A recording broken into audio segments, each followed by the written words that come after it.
Eagles. Eagles.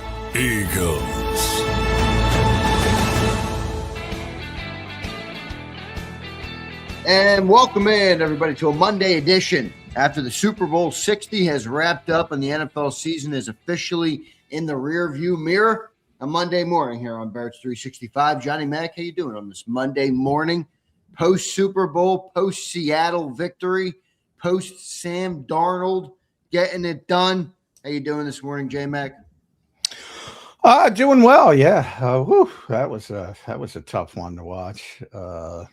New England, boy, there are some teams in the AFC that right off the bat, I'm like, well, they got to be ashamed of themselves. Now with Denver, I mean, I think it's pretty clear that Denver would have been in the Super Bowl, probably made it a better game. Not probably, definitely would have made it a better game, but that's just bad luck. You get Bo Nix injured when they got him injured, and you got to play Jarrett Stidham. But I look at that Houston game with C.J. Stroud. I'm like, if you just don't play the worst game in human recorded history, Houston's probably in the Super Bowl. Boy, I don't know how to explain Drake May. I hope it's the shoulder. Because he was not just he was abysmal in that game. Abysmal. He's been bad most of the and he's playoffs. been bad the entire playoff entire playoff run. I hope it's the shoulder. That did not look like a Super Bowl team to me. The New England Patriots. It's kind of what I thought coming into the game. Seattle did, and they're a good team, and they had a great season. But boy, I don't know how New England made it through. I give them credit, and the defense is good. And Milton, I was glad to see Milton played really well. Had a chance to have a bunch of sacks, only got one, but he was dominating inside. Both offensive lines were just terrible in pass protection, terrible. Which kind of, it's difficult for any quarterback when you're under duress, but it was more than that for Drake May. You kind of saw it on the other side. Sam Darnold didn't have a great game either, but when there were the opportunities to make some throws, he made the throws. Yeah, he did. And I was counted during the game. There's like 7 throws Drake May could have made. Guys were open. He had the time, and he missed them. He missed them.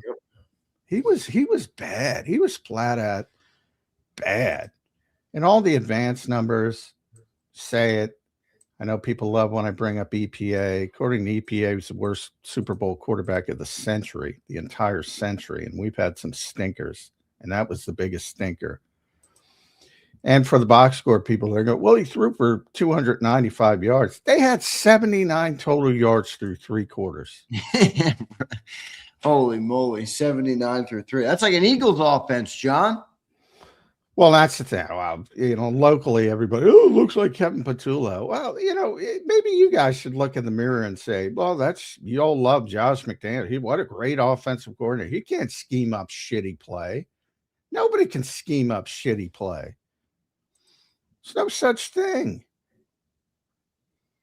I wasn't bashing Patullo. I was just saying, reminded me of the Eagles. No. I'm saying a lot of people, a lot of local people on social media. Oh, it's like Kevin Patullo was cloned. I'm like, they always go to the coaches. The guys played the worst game I've ever seen. Well, McDaniel has a pretty good resume as well.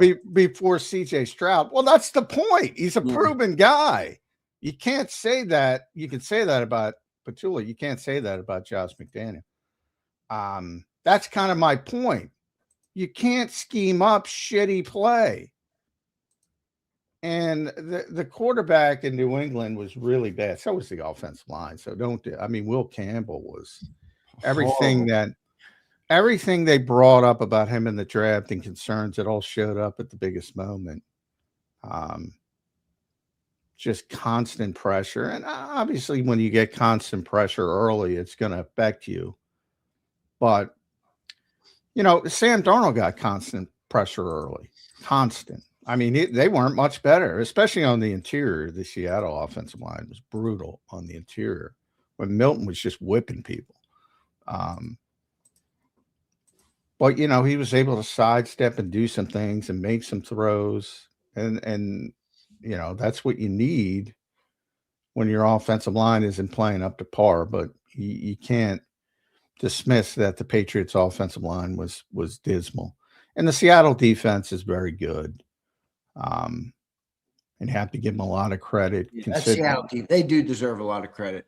I'll tell you what, though, John, I know you're going to view this maybe perhaps differently, but the Eagles had their problems this year. But man, I watched two teams last night that if the Eagles had played their brand of football or played a better version of their brand of football, they'd be right there in that game. I really believe that. I don't think those teams are that more, certainly not the Patriots, but the Seahawks. Oh yeah, I mean the Patriots, defense, but.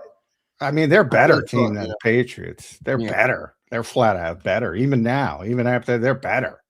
But Seattle, like I said, if Seattle play their A game and the Eagles play their A game, this year Seattle's winning. They're a better team. I think so too. Yeah, Seattle's defense was good. Yeah, they good squad. What'd you think of Kenneth Walker getting the MVP? Good. He deserved it. Well, I would have voted for Witherspoon, but nobody's going to, same as last year, nobody's going to vote for a defensive player in this era, even though obviously they dominated the game. So that's who I would have voted for because I think he had a phenomenal game. I think Gonzalez had a phenomenal game. Two great corners. Yeah. Yep. But I would have voted for Witherspoon.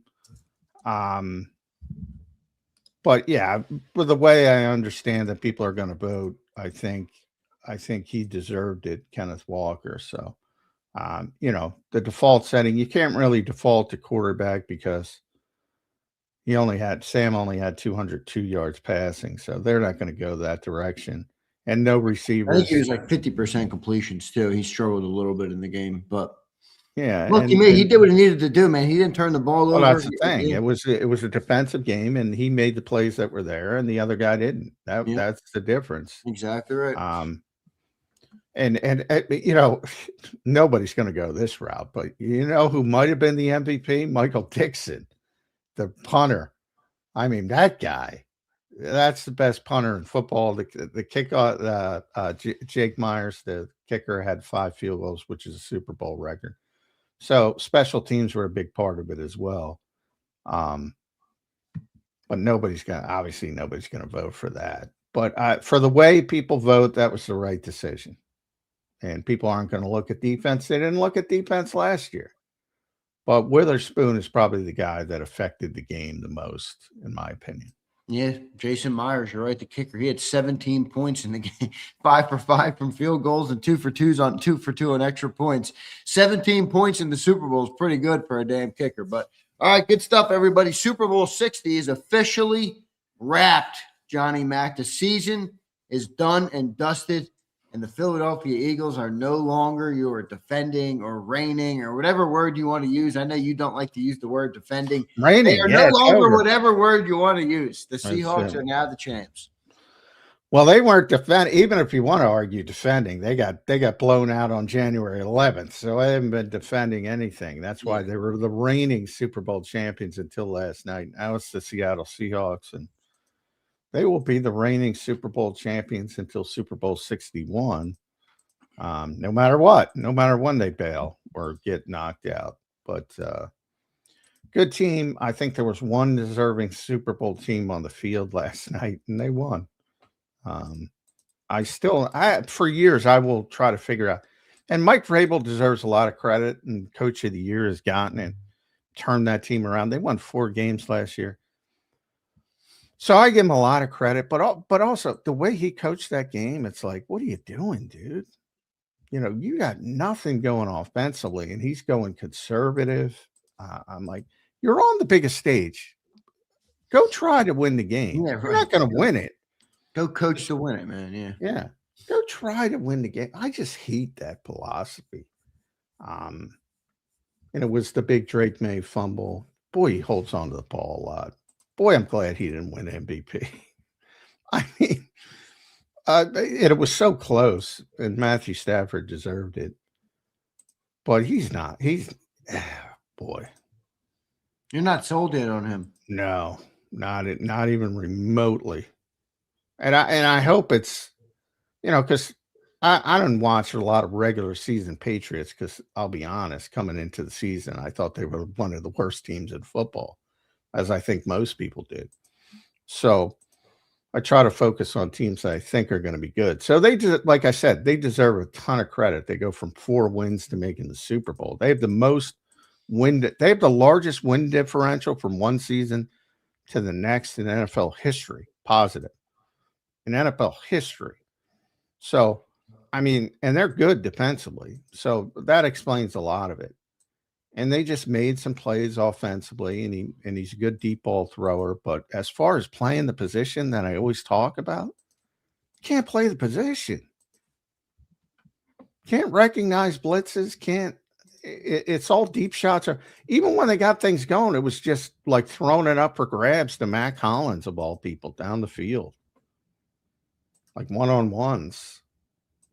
Yeah, he's got a long way to go. And that's, the bigger crisis in the NFL with these offenses, quarterbacks can't play the damn position. And I don't see that improving. Because these young guys are oof.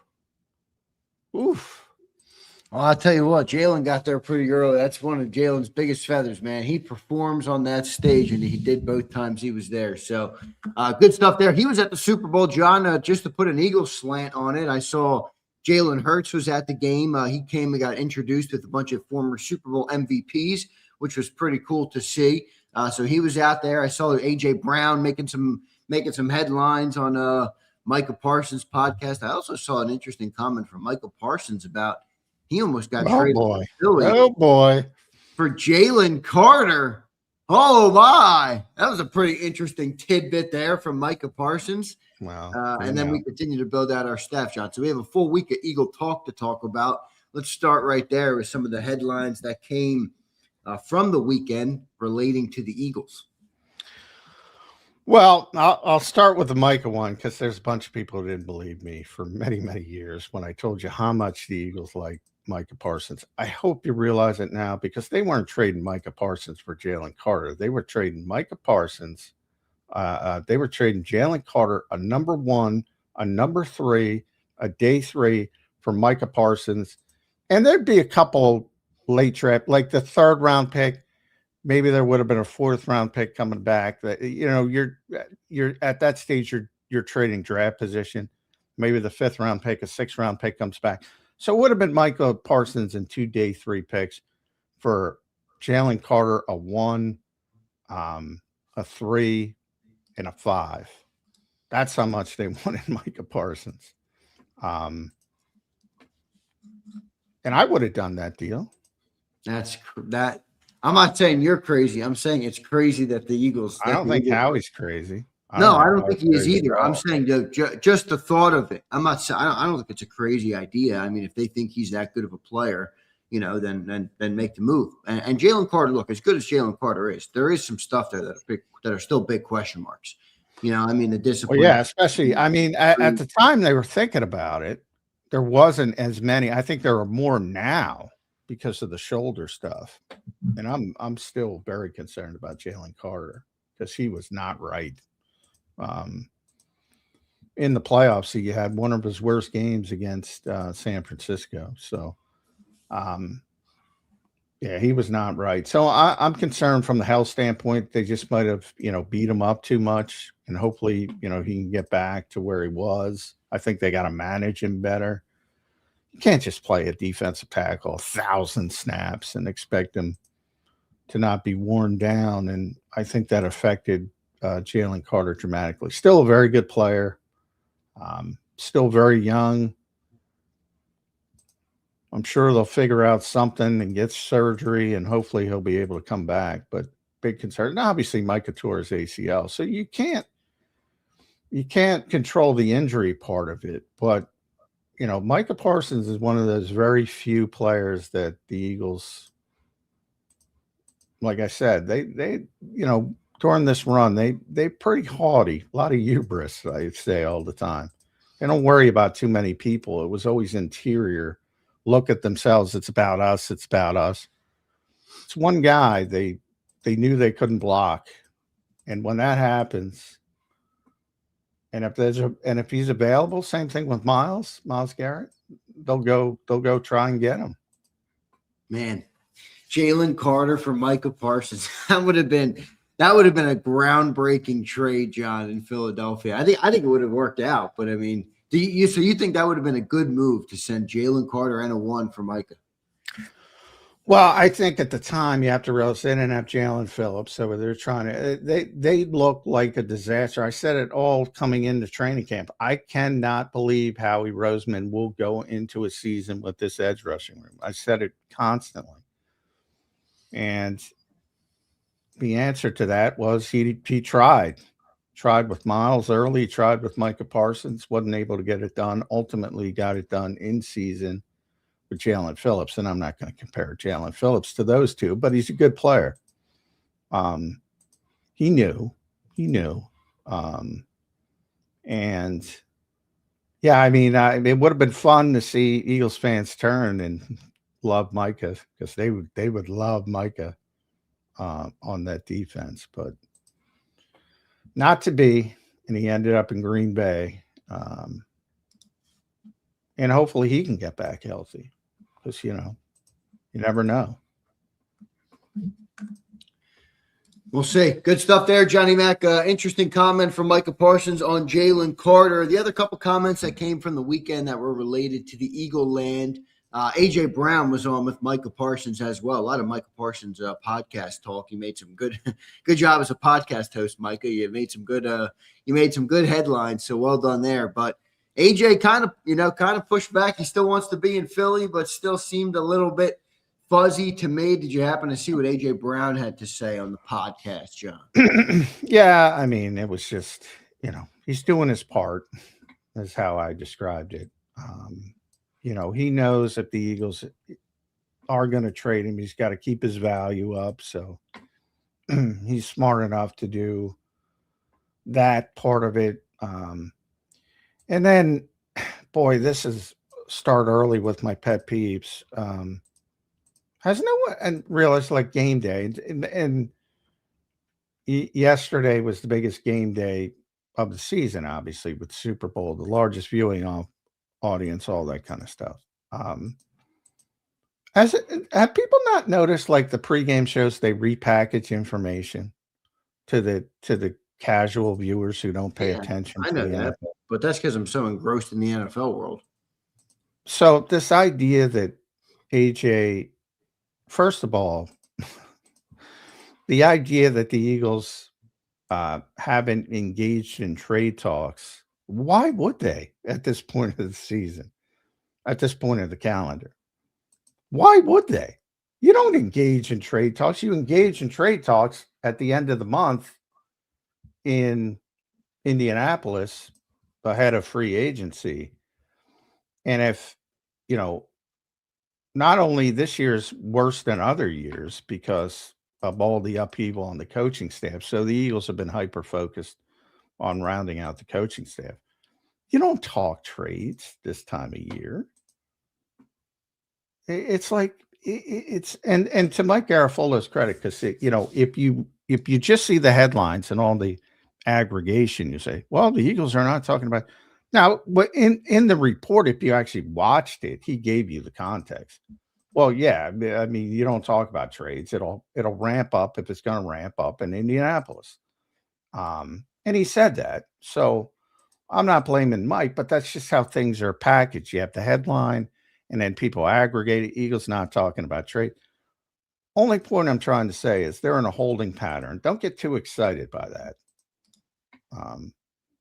And I'm still about 50-50 that he might be back, but it has nothing to do with not talking about a trade at this point. You would not be talking about a trade at this point anyway. So it's not meaningful is all I'm trying to say.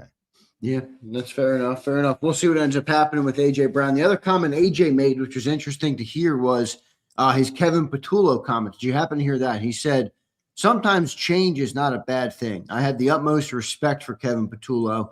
To me, he did a tremendous job, and he has a great heart. But I'm excited for the season. I'm excited for what's to come. So, it sounds like he thought Kevin was maybe scapegoated a little bit, but he also, understands that they didn't perform, and change isn't a bad thing when you don't perform. Yeah, I mean, that's the NFL, right? I mean, if you pay attention, all the other teams, and all the shuffling of the coaching staff, very rarely do you have, occasionally you have a college guy breaking through or something like that. But usually, a tight ends coach like Jason Michael will leave here, he'll go somewhere else. And, Dave Phipp, when he was the special teams coordinator for a long time, he left here and he went to Detroit. And he's, it's like the shuffling of the chairs. I mean, the guys all remain in the league for the most part if they want to. And you shift. So it's part of it. I mean, when you don't achieve, but I've said it pretty consistently, nobody in that building dislikes Kevin Patullo. So, and that includes AJ. What do you think AJ Brown thinks about Nick Sirianni? I think he likes Nick. I think he doesn't like the offense. That's all. I think it's pretty simple. I don't think it's about people. I think he doesn't like the offense, like a lot of people. Yeah, right. Risk averse, stuff like that. Yeah. It's not about people. I think, everybody wants gossip. Yeah, it's true. Everybody does, look, I'm guilty of it too. I have a propensity to just look and say, oh, is he mad at Jalen or Nick or whatever? Yeah, you're right. It's part of it. I think he doesn't like the style of offense because he's a receiver and he's a very good receiver, and he doesn't think he's contributing enough. And I think that stems from all this frustration. It's really been 2 years now. So that's at the point where you say, is it worth going through again? Now, again, I think because of the cap situation, I think the Eagles will try to talk him into, we're going to do things a different way. They are going to try to do things a different way with Sean Mannion. That's real. And I think they'll try to make him understand that and try to make it work. And if it scales back like it has in the past, he'll probably be unhappy again. Or hopefully, the best case scenario, they actually do change and they're successful with the change. Which in a lot of ways, I think some ways it will be perceived as successful because I think just naturally, because so many guys, I've said it, had down years last year, I think there's going to be a natural kick up. But one of the things about the Super Bowl, you see how patient Kenneth Walker runs? Yeah, man. He's a good runner. Obviously. And I'm not comparing him because he's not the level of talent Saquon Barkley is, but I don't see that patience from Saquon Barkley. Which is why, some of the scheme changes, some of the perceived projected scheme changes, wide zone, cutback, you're trying to find cutback lanes. That's patience. That's Le'Veon Bell. You don't have to be Le'Veon Bell, but you got to have patience in that type of scheme. So there's a lot of things. It's not just the quarterback. Everybody hypes on the quarterback, harps on the quarterback. It's not just the quarterback. I don't know if the fit is there with the running back. I don't know if the fit is there with the offensive line, even if they are healthy. And we're going to see. And a lot of people, well, they're so good, they're so good, they'll adjust. And maybe they're right, but hasn't been their style for a long time now.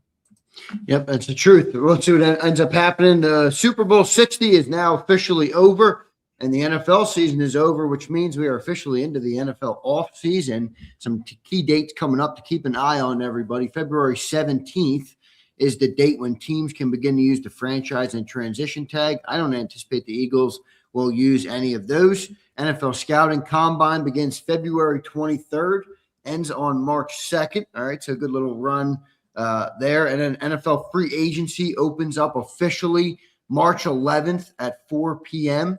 as the 2026 league year begins. All right. And then you have the draft beginning Thursday, April 23rd through Sunday, April 25th. So a pretty good off-season run here for the next couple of months. John, what's next for the Eagles in that run? I just mentioned some key dates. Eagles still filling out their staff, getting closer to what that staff will look like. Obviously coming off the heels of a crazy week last week where Jeff Stoutland announced he wouldn't be back with the team. What's next for this Eagles squad? They got to finish up the coaching staff, still decisions to make. And then pretty quickly you get into combine mode. And like I said, that's a very, very important part where it's basically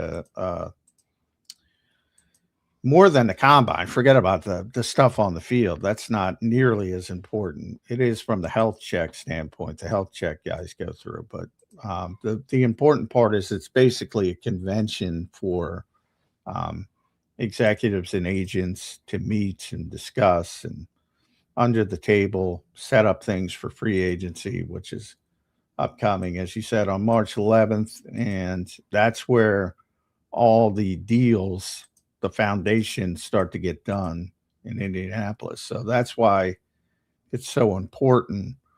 And that's where if they're talking about trading AJ or anybody else or talking about signing free agents, that's where it all begins, Indianapolis. Good stuff. We'll keep an eye on that. Let's get to our 2 super chats this morning, and we got some good topics here this morning for you. Oh, do we have Jeff Kerr this morning, John? We do. He should be popping in. Who knows? He might have had a late. You know what? It might be freaking me, John. It might be me, brother. Well, he hasn't checked in yet, saying no link, so maybe he's. And that's going to be me. All right, let's get our super chats here. Brian Garner. What's up, Garner? The Bills and Ravens have to be kicking themselves. There was never an easier path to the Super Bowl. Second year in a row where the quarterback was rattled. Yeah, it was abysmal. And it wasn't just the Super Bowl with Drake May. He had a terrible postseason as a whole. I think he had 3 of the 10 worst games in the century playing quarterback in this postseason. That's how bad it was. And I agree with you. I mean, Denver, like I said, Denver's bad luck. Denver would have been in that game if Bo Nix could play, but he couldn't. Not that Bo Nix is great, but they would have won that game. But the team that I focus on, because I think they had a better defense than Seattle, is Houston. And if CJ Stroud just played like Sam Darnold, like mediocre, they win that game going away. And he just had what, but it wasn't a positive performance by the young quarterbacks in this postseason. And he was just, and to the point where I'm hoping it's the shoulder, because if it's not the shoulder, boy, you know, this team's going to have a big step back next season if it's not injury related. We will see. We will see what ends up happening with that. Here's James Carver. What's up, James? Good to see you this morning, my friend. He says, I know JP did well, but he was not the best player, in my opinion. Said then that Chubb was the better edge setter and coverage guy, but JP is a better edge set and backside protector, which he's not great than Parson. He's a pure rusher. Well, they both could have helped the Eagles last year, but I mean, you know, you're also leaving out age, James. Bradley's probably 30. Somewhere in that range. Jalen Phillips is much younger, so that factors into it as well, especially when you're talking about the trade market and also free agency upcoming. So that's one of the reasons I'm concerned about how much money Jalen Phillips will get, because he's so young, and that's what people are willing to pay more money for. But both could have helped the Eagles. But Vic's a big Jalen Phillips fan, and, you know, Vic would rather have Jalen Phillips and everything else fits. So, you know, you gotta take Vic's word for it. And it worked. Jalen Phillips played great when he got here. We'll see if he's back. It's going to be an interesting offseason with that. Tyler Kilgore says these playoffs actually made Hurts look better. I agree. Yeah, I mean, they made Kevin look better too. if you sit and watch other teams, the Eagles aren't the only ones who can struggle offensively, especially against the teams like Seattle and Houston and New England. Just that was the strength of the Patriots, not their offense.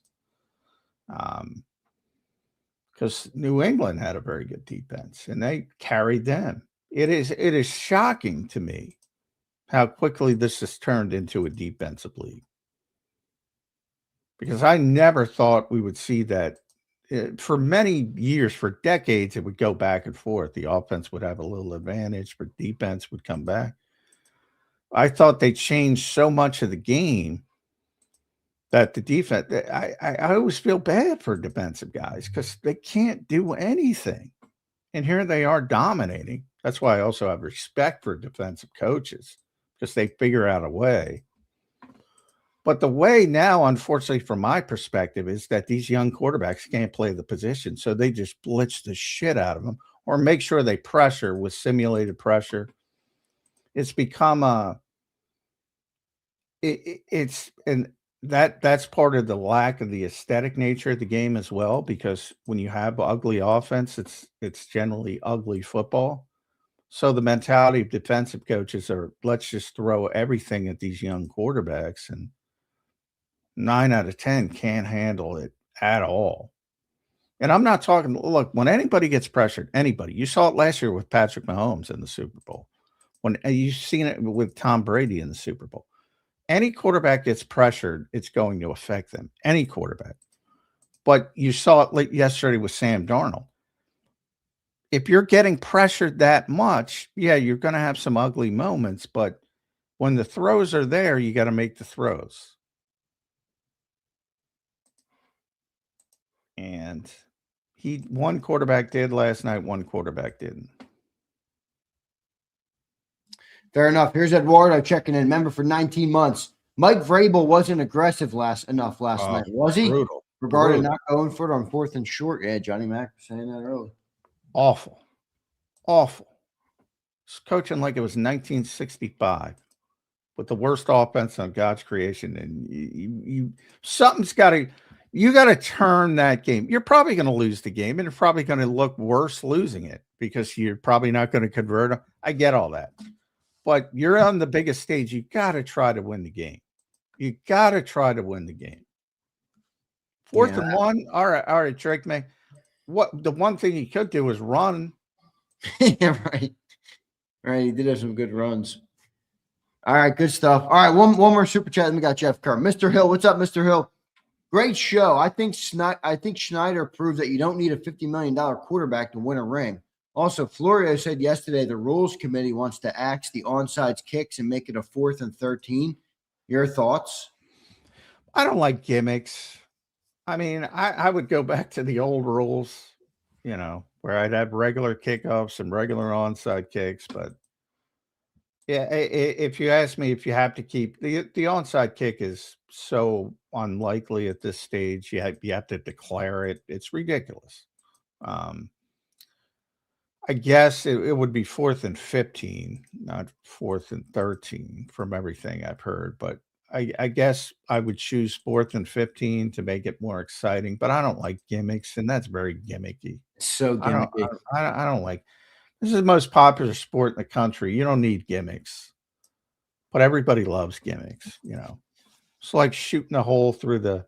At carnivals, you have they have the hockey goalie out. He's got a clown mask off, and you got to hit the holes. It's like a gimmick. Yeah, you don't need a gimmick. I kind of agree with you, John. That sounds a little fuddy to me. Just keep the damn onside kick. All right, good stuff there. We got Jeff Kerr in the green room. We're going to talk to Jeff Kerr. Make sure everybody goes and follows Jeff Kerr at Jeff Kerr PHL. He's set to join us here on a Monday morning. He joins us right now. Jeff, welcome to the show, my friend. How you doing on this Monday morning post Super Bowl 60? I'm like you guys, by the way. I don't like gimmicks either. I'm not a big gimmick guy. The Christmas tree's still up. I like it. All right. You know what? We got the explanation for that. I'm good with your explanation. I respect the explanation. I actually had a friend who was down at the Super Bowl. I hosted a Super Bowl party last night, and he goes, it's not a Christmas tree because there's really no Christmas themed ornaments on it. It's all Disney stuff. All right, so we'll call it a Disney tree. So. That's what he called it.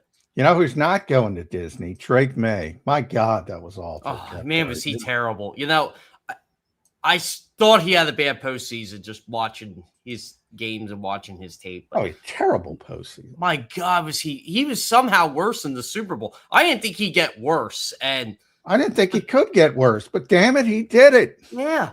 I mean, that throw to Austin Hooper, that said it all. When he had Hooper wide open and he just missed him, I'm like, all right, this guy is just not good. Like, I can't believe there was so much discourse and so much backlash on Thursday night when Stafford won MVP by 5 points over May. And people were just ripping the non-Drake May people. And I'm like, look, I get these guys vote. These guys vote in the regular season. Yeah, those guys are looking good.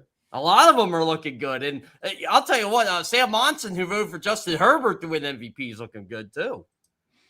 Yeah, Sam took a lot of shit for that. Man, people are weird, man. You know what I don't like, John? They want you to reveal your vote, and then you do reveal it, and then they slam they don't demand. Well, they last year when I had a vote, they did. They just published them. They didn't even ask us. This year, they went back to, if you want to reveal it, you can. If you don't want to reveal it, you don't have to. That's how it had been for years. Now, I don't mind revealing mine. I'm the same way. But people, there's so many awful people on social media. They just attack and attack and attack and troll and try to dox. And, it's like, get a life, man. Well, it's the clueless people too, like the super fans. And I like telling them off. I'm like, well, first off, that's not how the MVP voting works. And second off, they do change voters usually. Well, 99% of them don't know. It's a regular season award. So the playoffs have nothing to do with it. You don't even get to watch a playoff game before the votes are in. So it's a regular season award. So the playoffs have nothing to do with it. And they used to and they used to reveal the MVP like the second week of the postseason. So this was always a null and void comment. Yeah. A lot of people don't realize that, number one. And he did have a good regular season. So I don't have a problem with him being second, but I'm kind of amazed at how they put together that season because he is not a good quarterback. And it's weird to say that somebody's in the second MVP voting and he's not a good quarterback, but he is not a good quarterback. I'm not saying he's a bad quarterback, but he does not know how to play the position. Obviously, he's got a ton of talent. But these things are going to. He's really young, right, John? I mean, how much? Yeah, 23. Yeah, he's 23. Yeah, he's very young, and that's part of it. That's a big part. That's the biggest part of it. Because I do think he's got a pretty good skill set. I think I like the way he's got a tremendous skill set. Good arm. So I do think he could get there. I don't disagree, though. I mean, I go on the Chiefs radio station every week, and this is probably, I want to say week 7 or week 8. I was poised with the question, can the Bills win the AFC East because the Patriots are starting to run? And we looked through the Patriots schedule and we said no, because the Patriots don't play anybody. We were saying that in week 6. Yeah. They did have an unbelievably easy schedule. Like by every metric, it's one of the easiest schedules of all time. And that's part of it. I mean, it is hard. It is hard to win that many games, no matter what in the NFL. So they deserve credit, but they did not look like a Super Bowl team. I said that going into the game. They don't look like a Super Bowl roster. They don't look like a Super Bowl team. And they certainly didn't look like a Super Bowl team. And I think that's where the lack of hype for this game really came out. I think a lot of people knew the Patriots weren't really a Super Bowl team. I think a lot of people were like, okay, Seattle's really good. Seattle should beat this team pretty easily. I thought that. And they did. Yeah, they did. I don't think the Patriots were the best team in the AFC this year. No. To me, they're missing some pieces. I mean, I know Drake May didn't play that good, but the people around him didn't play all that good either. No. I mean, the offensive line was pretty bad. The weaponry, he doesn't really have the best weapons. I know they had a good year, but I mean, the running back from Andre Yeah, Stevens. You know what I mean? Like they're good. Well, like Travion Henderson, where was he last? Yeah, I know he didn't do much. Well, they don't play. I think he's better than Stevenson, but Me too. Whatever. They don't play him enough because he's far more explosive. But I don't know. Maybe he's got some fumbling issues. I don't know why they don't, but they should. I was very disappointed. Mike Vrabel was coaching that game like it was, I said, 1965. It's like, dude, you're going to have to take chances to beat this team. I didn't get the whole, like, he's punting when he's only down 12-0. I'm like, dude, you're still in the game. Yeah, you got to try to win. What's the alternative? You're going to lose anyway. Go try to win. It felt like Drake May was trying to win late. He was just throwing stuff up at that point. Throwing shit up. It's like, ugh, boy. I mean, that's me. To the NFL as a whole, man. The defenses are what we're taking the offenses. And I don't know. I thoroughly enjoyed it. Now, when guys start aging out in the Matthew Staffords of the world, like who's coming up? And we always say every year, and this year it was Drake May and CJ Stroud. Well, 2 years ago it was CJ Stroud. Really? Yeah, last year was Jaden Daniels, but he was hurt and terrible this year when he did play. These guys don't know how to play the position, and there's no time to teach them how to play the position. Unless you can fail, go to San Francisco, learn under Kyle, and turn into a Super Bowl winning quarterback. And I think Mac Jones could do that as well if they let him go, which they won't. Yeah, for another year. Do that. For another year. I'm being a little facetious. This was a good year for me in quarterback evaluation, though, because you know how much shit I took about Matthew Stafford for years when he was in Detroit. And Sam Darnold over the last couple of years. Well, yeah, Sam. I mean, you can't win a Super. He's won 31 fucking games over the last 2 years. 31-7. With two different teams. Yeah. Can't play, though. Yeah. I was told last night that, you think Jalen could do better than Drake May at Super Bowl? I'm like, I don't think I know because I've seen him do it. Jesus. I've seen him do it. Jalen performs in Super Bowls. There's no doubt about that. He's only got 2 of them, but man, he performed in both of them. There's no doubt. He only has 16 incomplete passes in 2 Super Bowl games. That's pretty good. I still think the best game I've ever seen him play in his life was the Super Bowl that he lost. Yeah, the one he lost. Yeah, I thought he was so good in that game. He's the first quarterback in NFL history to throw for 300 yards, run for 70, and have over 3 touchdowns ever in a game, and he lost. Yeah, that was he was much better in the game they lost than the game they won. It's very efficient in the game they won, but last year's Super Bowl it was the defense, man. I mean, it was 24-0. That was the great stat last night. Seattle had, I believe, 50 or 51 yards at halftime. And I said, yeah, it was 51. And I said, well, the good news is they have 28 more than the Chiefs had last year. The Eagles gave up 23 yards in the first 30 minutes of football. You know what my favorite thing was last night when they're talking like the Seattle defense is just like the greatest, let's do the hyperbole, the greatest defense we've ever seen. I'm like, well, the Eagles existed last year, and last time I checked, like you said, they allowed the Chiefs to 23 yards at halftime. Oh, by the way, it was 40-6 at one point in that game before the Chiefs started throwing stuff up. Again, like Drake May last night. Same thing. Drake May had 295 passing yards last night. Yeah, who would have known? They had 79. Terrible. They had 79 yards through 3 quarters. That's why I like to tell you, morons. Passing yards is a stupid stat. It is a stupid stat. You throw for a lot of yards when you're down.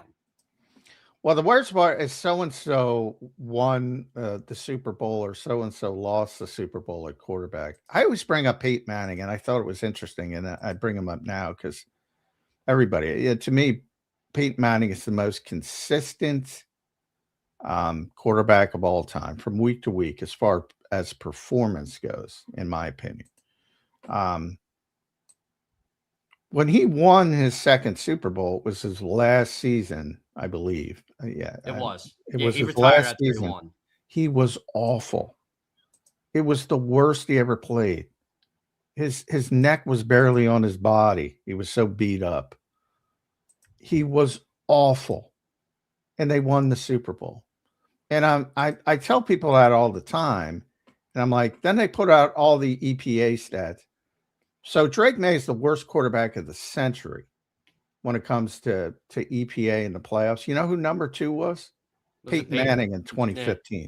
Wasn't there talk that year like they should put Brock Osweiler? Yes. Yeah, in because he was awful. He was not healthy. He missed a bunch of the season because he wasn't healthy. He was clearly at the end. He had nothing left physically. Yeah, I mean, it's like the same thing with Ben Roethlisberger won his first, one of the worst Super Bowls ever by a quarterback, but he won the game. That's why I think so many people like to rip Cam Newton as much as he does, outside of his bizarre takes that, dude, like you had a chance, you had a golden opportunity to win the Super Bowl, and you just fell flat on your face the year you won MVP. Here are the worst playoff runs ever in the century, not ever. Drake May in terms of EPA. Yeah, Drake May's number 1. Peyton Manning in 2015, number 2. Rex Grossman, 2006. That makes sense. Joe Flacco in 2008. Jared Goff in 18 with the Rams. Kerry Collins in 2000. Trent Dilfer in 2000. Obviously, they played each other. Tom Brady, 2001, but we're getting to mediocre. There were only 5 terrible, just flat out terrible postseasons. Drake May this year, Peyton Manning 2015, Rex Grossman 2006, Joe Flacco 2008. If you get to the Super Bowl, you're generally not terrible. And that Bears team in 06, I thought actually they were a really good football team. I just thought Rex Grossman was the major Achilles heel in that. All right, but Rex couldn't play a lick, but they had Brian Urlacher. There was great defense. And Devin Hester was just unbelievable on special teams. Yeah. What was Jalen's in 21 or 22? Well, these are bad seasons, so that's his would have been. Jalen would be in the good. Jalen's a really good performer in the postseason, contrary to what the X tells you. Does X lie about that? Well, X lies about everything these days. And typically, so we're talking about 25 years. We're talking about a quarter century. Typically, when you make, these are only Super Bowl quarterbacks. When you make the Super Bowl, by definition, almost, you can't have a terrible postseason. They're really, as I said, even though I gave you the list, there's, like Brady's 8th worst. His EPA is minus 2.9. Like it's average. Like there were only 4 terrible seasons. Drake May postseasons this year. Peyton Manning, Rex Grossman, Joe Flacco. And that context in the Brady EPA too from 2001. Played in the snow game, which there wasn't a lot of yards, a lot of touchdowns being thrown that game anyway. And then remember that was his first. Got hurt in the AFC Championship game, so that obviously affected. And in the Super Bowl, outside the second half, he wasn't that great in that game. But and if you go to Patrick Mahomes, like he had terrible Super Bowls against the Eagles and the Bucs, but great postseasons as a whole. So it brings you up. Drake May was just consistently bad in the postseason. Consistently bad. And we tried talking about it, and people just didn't want to hear it. Yeah, it's amazing. It's amazing in a lot of ways that they got to where they got to. Boy, I'm already predicting, New England's not making the playoffs next year. Yeah. Well, you got to wait till free agency in the draft and see what the roster looks like. But boy, they did it with smoke and mirrors. And here's the other omen. I know Jalen Hurts broke the mold here, but usually when you lose your first Super Bowl, you don't go back. It's true. Jalen's more the outlier than he is the rule there. Jalen was the first one since Jim Kelly, and he was to go back, and he's also just the 4th quarterback to lose his first Super Bowl start and then win his second. There's some pretty good ones that lost their first and won their second. All right, let's get it back to the Eagles, Jeff, because nobody cares about the Seahawks and Patriots in Philadelphia. I know that. Before we go back to the Eagles, what did you guys think of the NFL season in whole? Kind of an underwhelming season. Well, I think I mean, I think the product is shitty. I talk about it all the time, but it was just shitty last year. I mean, to me, locally, it's about, well, are the Eagles reaching their expectations or not? So obviously people are disappointed. I don't think it was any different than any other year. It was just a little weirder because you had a lot of upheaval with the traditionally good teams and some new, like, who was picking New England and Seattle at the beginning of this season? No one was. I legitimately thought New England was one of the 5 worst teams in football. I am pick them as that. Yeah, I am pick them as that. Coming into the season, I'm saying. Yeah. So coming into the year, when I worked for CBS, I had the task of picking the 5 worst. And I remember I picked the Jets. I picked the Saints. I picked the Colts. I ended up being wrong about the Colts, but they collapsed. So I'm trying to remember who else I picked. I picked 2 really bad teams. Oh, the Raiders. I think the Raiders I picked. I'll have to look it up. Yeah, some of them, the Jets, the Raiders, they consistently. But I mean, the Giants for the other team I picked. I always go with the Giants.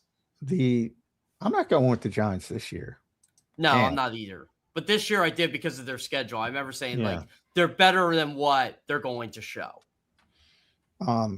New England had the largest turnaround in NFL history from a positive standpoint. Yeah, it did. It was like a 2021 Bengals 99 Rams turnaround in terms of preseason expectations, but they weren't as good as those teams. No. So nobody predicted. It's a little bit of upheaval, but I think that's where we are with the NFL as a whole. The product is what the product is, and I think a lot of it stems from the way they force defenses to play, which is attack these young quarterbacks. And when you attack, it can be ugly football, as opposed to mixing in some zone, mixing in some 8-man drops, stuff like that, which I think defensive coordinators have figured out against young players, young quarterbacks. A, you don't have to do it. And B, you're not going to be effective doing it. So just throw the kitchen sink at them. And most of these guys can't handle the kitchen sink. Yeah. So it looks ugly. John, this Super Bowl, like in terms of the matchup, it felt like Super Bowl 16 and 81, right? The 49ers weren't supposed to go. They were 6-10 the year before.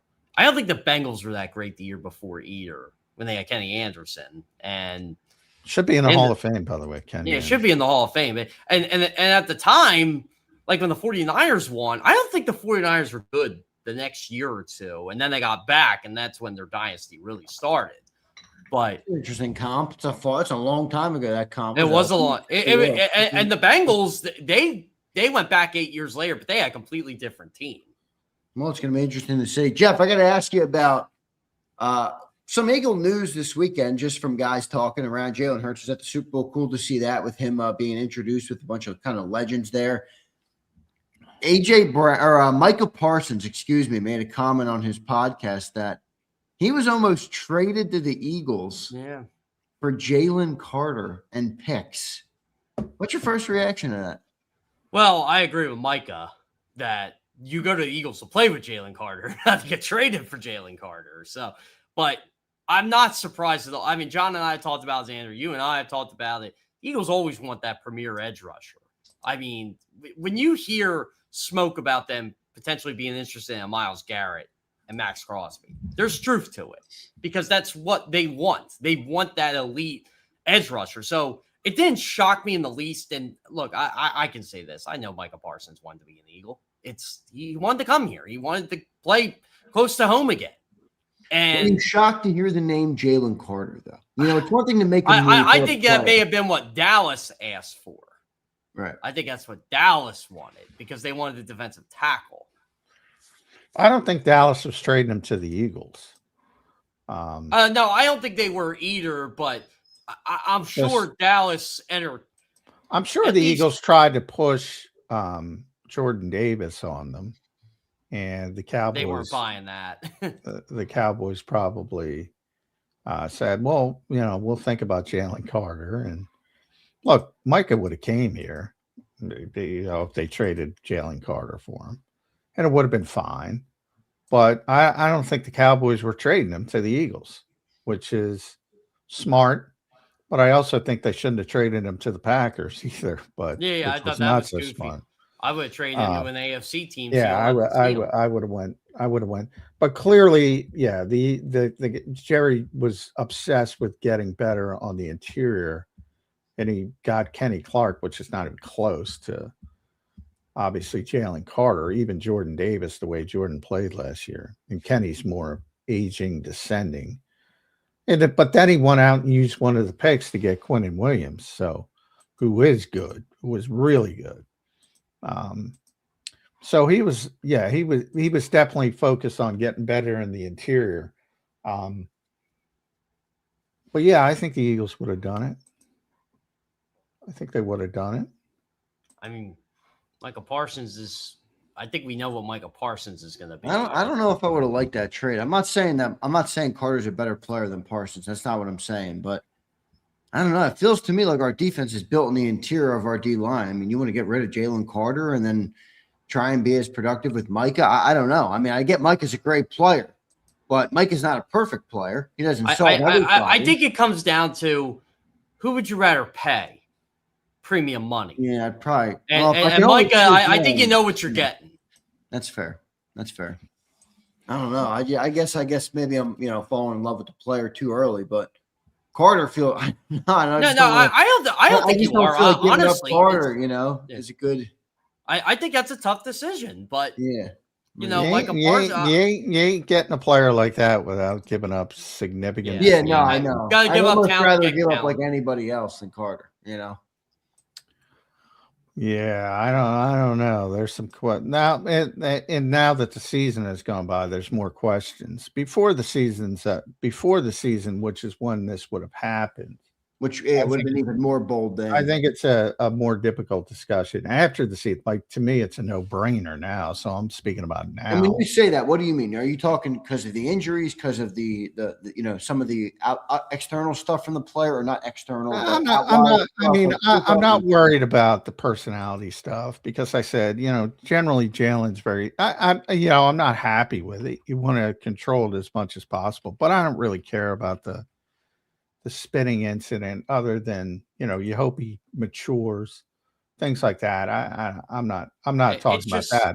I mean, I think we all can say here Jalen Carter had an underwhelming season compared. Yeah, he had an underwhelming season. I think it was almost all of it was related to they beat the living shit out of him the year prior, 2024 in the run in the Super Bowl. Nobody played more snaps than Jalen Carter, and he shows up the next year, day one in training camp, and he can't play because his shoulder's hurt. People forget he missed the first 5-6 days, whatever it was. And it was persistent throughout the season to the point he's getting experimental shots in his shoulders.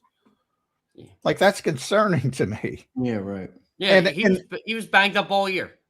And by the way, in between all of that, they kept playing him more than anybody else. Yeah, if it's concerning to you, imagine what Drew Rosenhaus is saying.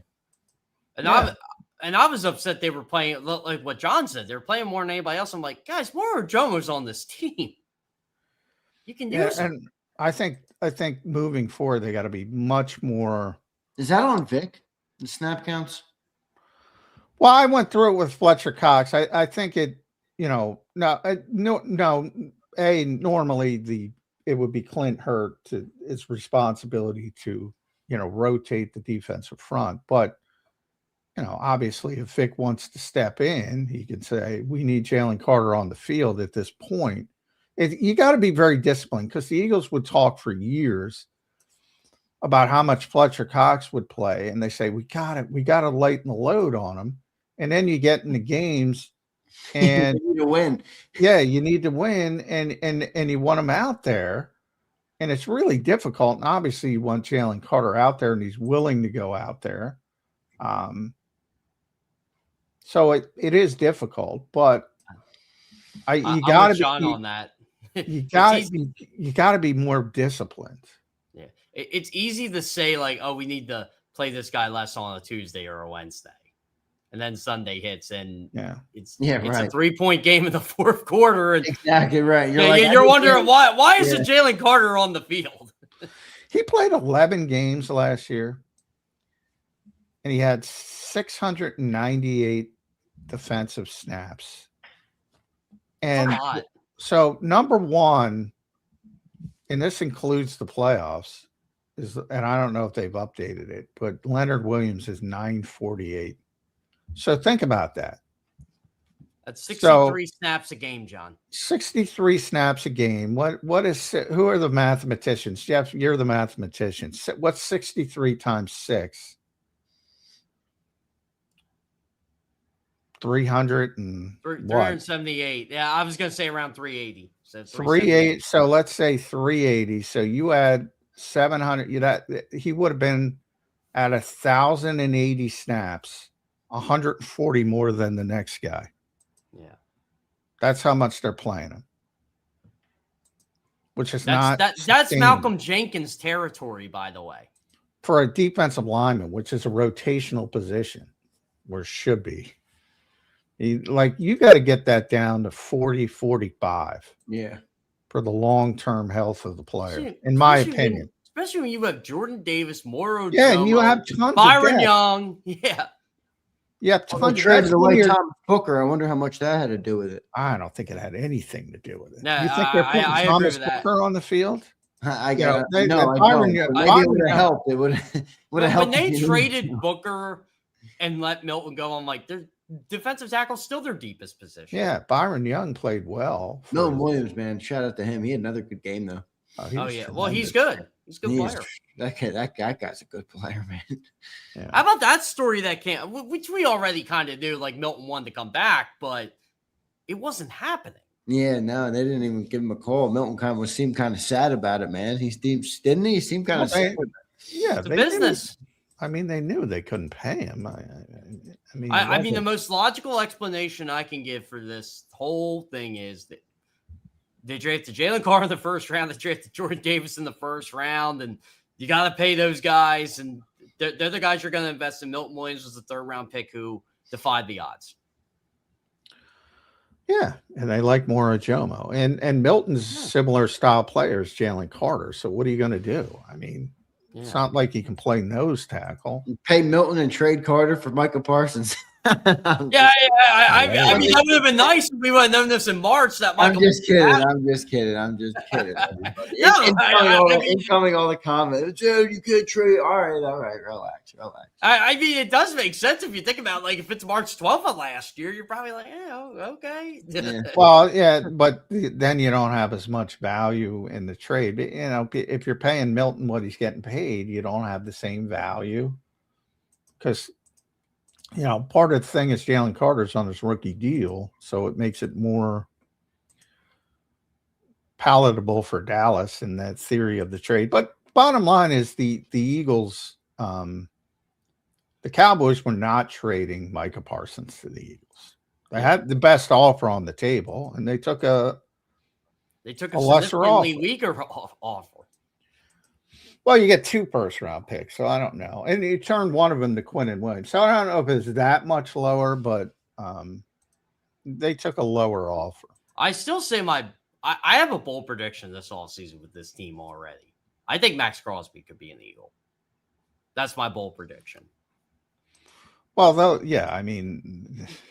go after an edge rusher. Yeah, they will. If they can't re-sign Jalen Phillips. What do you think they're giving up to get a guy like? What would they have to give up to get a guy like Max Crosby? At least 2 firsts, in my opinion. 2 firsts? I'm not going near 2 firsts for Max Crosby. Nah, dude. I'm not either, but I think that's what the Raiders are going to want. I'm not saying that's what they're going to get. I thought he was like 30. What is he, 28, 29? He's 29. Crosby age. He's 28. He'll be 29 in August. And you talk about a guy who plays a lot. Max Crosby, he plays never leaves the field, he's played 1, 2, 3, 4, 5, 6, 7 years. This will be his 8th year. I don't want any parts of Max Crosby. It killed Max Crosby though when the Raiders basically told him you're not playing the rest of the season. No, I'm not criticizing the player. I'm just, he's not playing as well as he did. His height was basically, 2021 to 2023, whereas, top 5. He still gets a lot of pressures. He does, but he's already descending. He plays so much. That's not going to turn around. There's no way I'm giving up 2 1s for that. And then I got to pay him. What would you give up for him? Anything like a 2 or a 1? What would you give up? Wait a minute. Didn't Max Crosby sign already? He signed last year. Well, what's he make? $36 million. Yeah. I mean, I'm not giving up fucking number 1. I don't know if I am either, dude. I don't know if I am either. I'm just saying that's what the Raiders would ask for. I'm not saying that. You're right. They'll ask for at least a 1. I think they're asking for at least a 1. 2 seems insane for him. You know what? You'll end up being. It'll be like, okay, if the Eagles do have to give up 1, it'll be a 1st and a 3rd or something, or it'll be like 2 seconds or something. Well, now you'd have to give him a new contract because he. Let's see. The last contract he signed was 4 years, $94 million in 2022. Then they worked out a $35.5 million. So you'd have to work out a new contract. And obviously that's going to be 30+ million. I do not think the Eagles will be in the Max Crosby business at all. I don't even think he's a fit either for this defense. I just, give me Myles Garrett or Micah. You can't have Micah. Give me Myles Garrett or I'll take Jalen Phillips. Well, I'm sure they'll go swinging for Myles Garrett. Yeah. They always go swinging for Myles Garrett. He's getting older too, though. I mean, I know he's still a sick player. I'm just saying, do you think about that at all?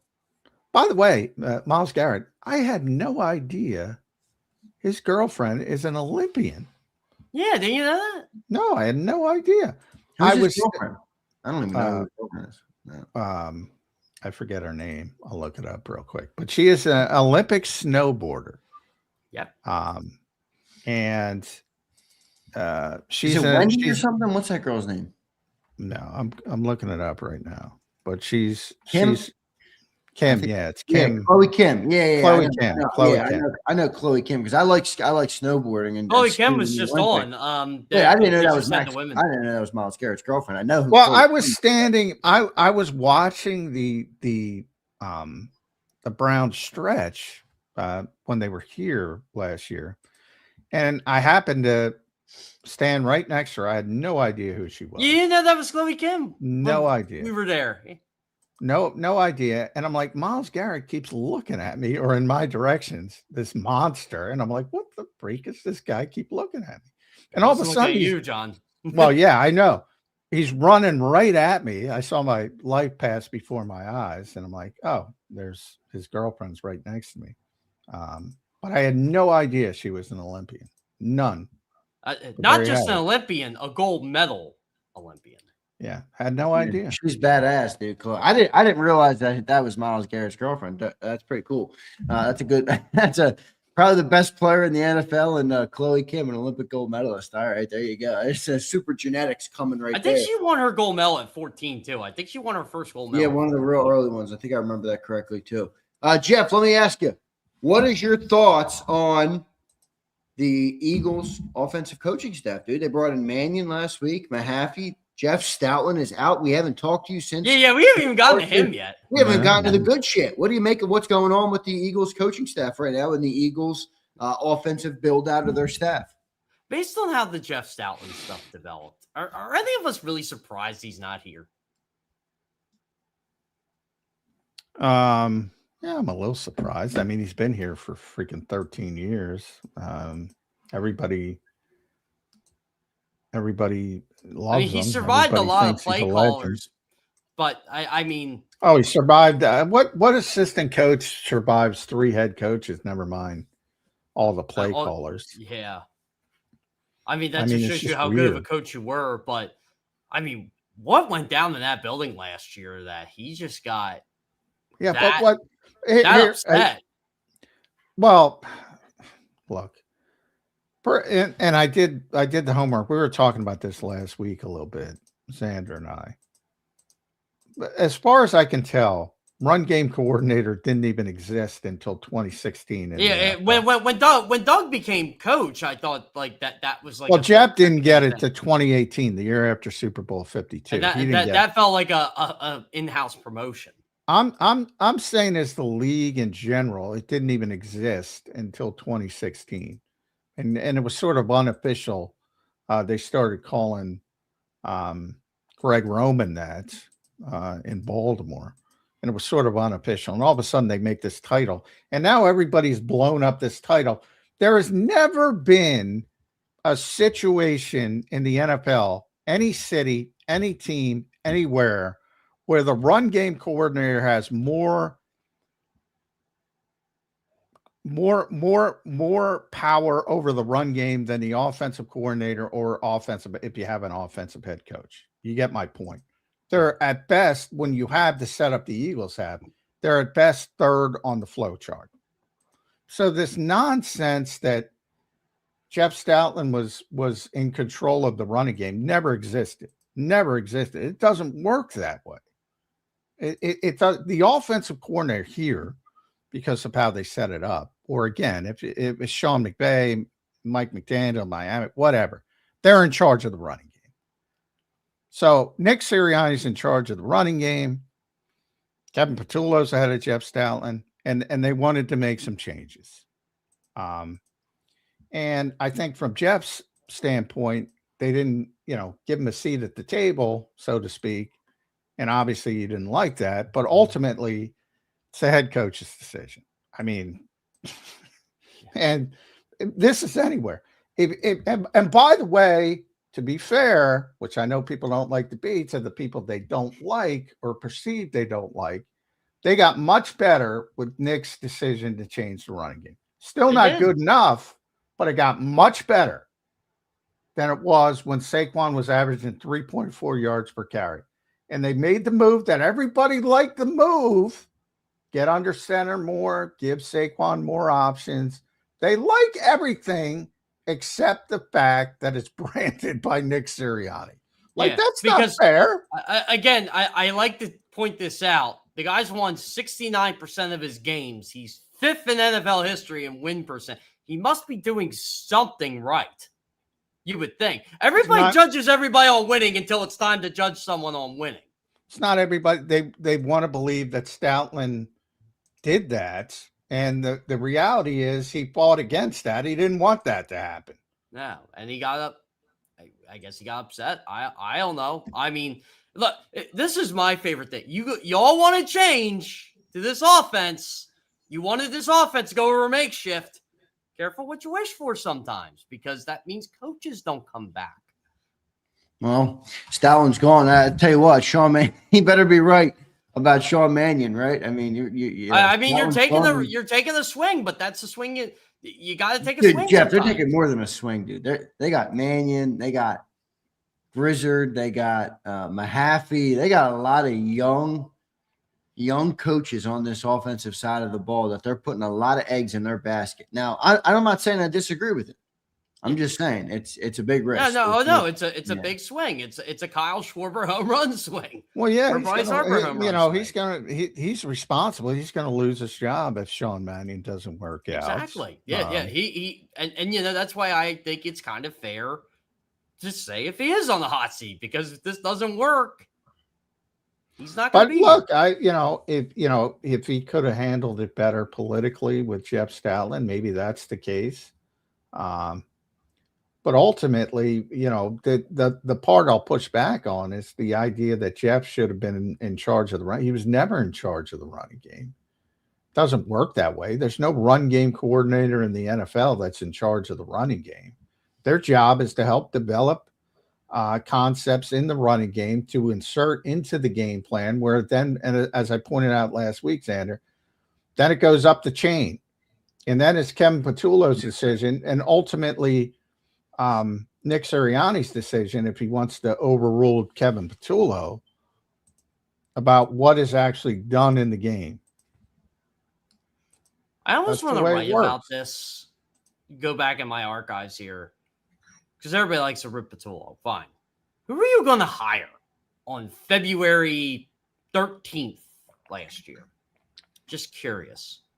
Well, everybody's better than KP, so you could have hired anybody, and most people. Well, okay, name names. And you know what, John? I heard the most ridiculous thing this past week. I'm a fan. I don't need to do that. What? Well, I said because you always complain you never have an answer.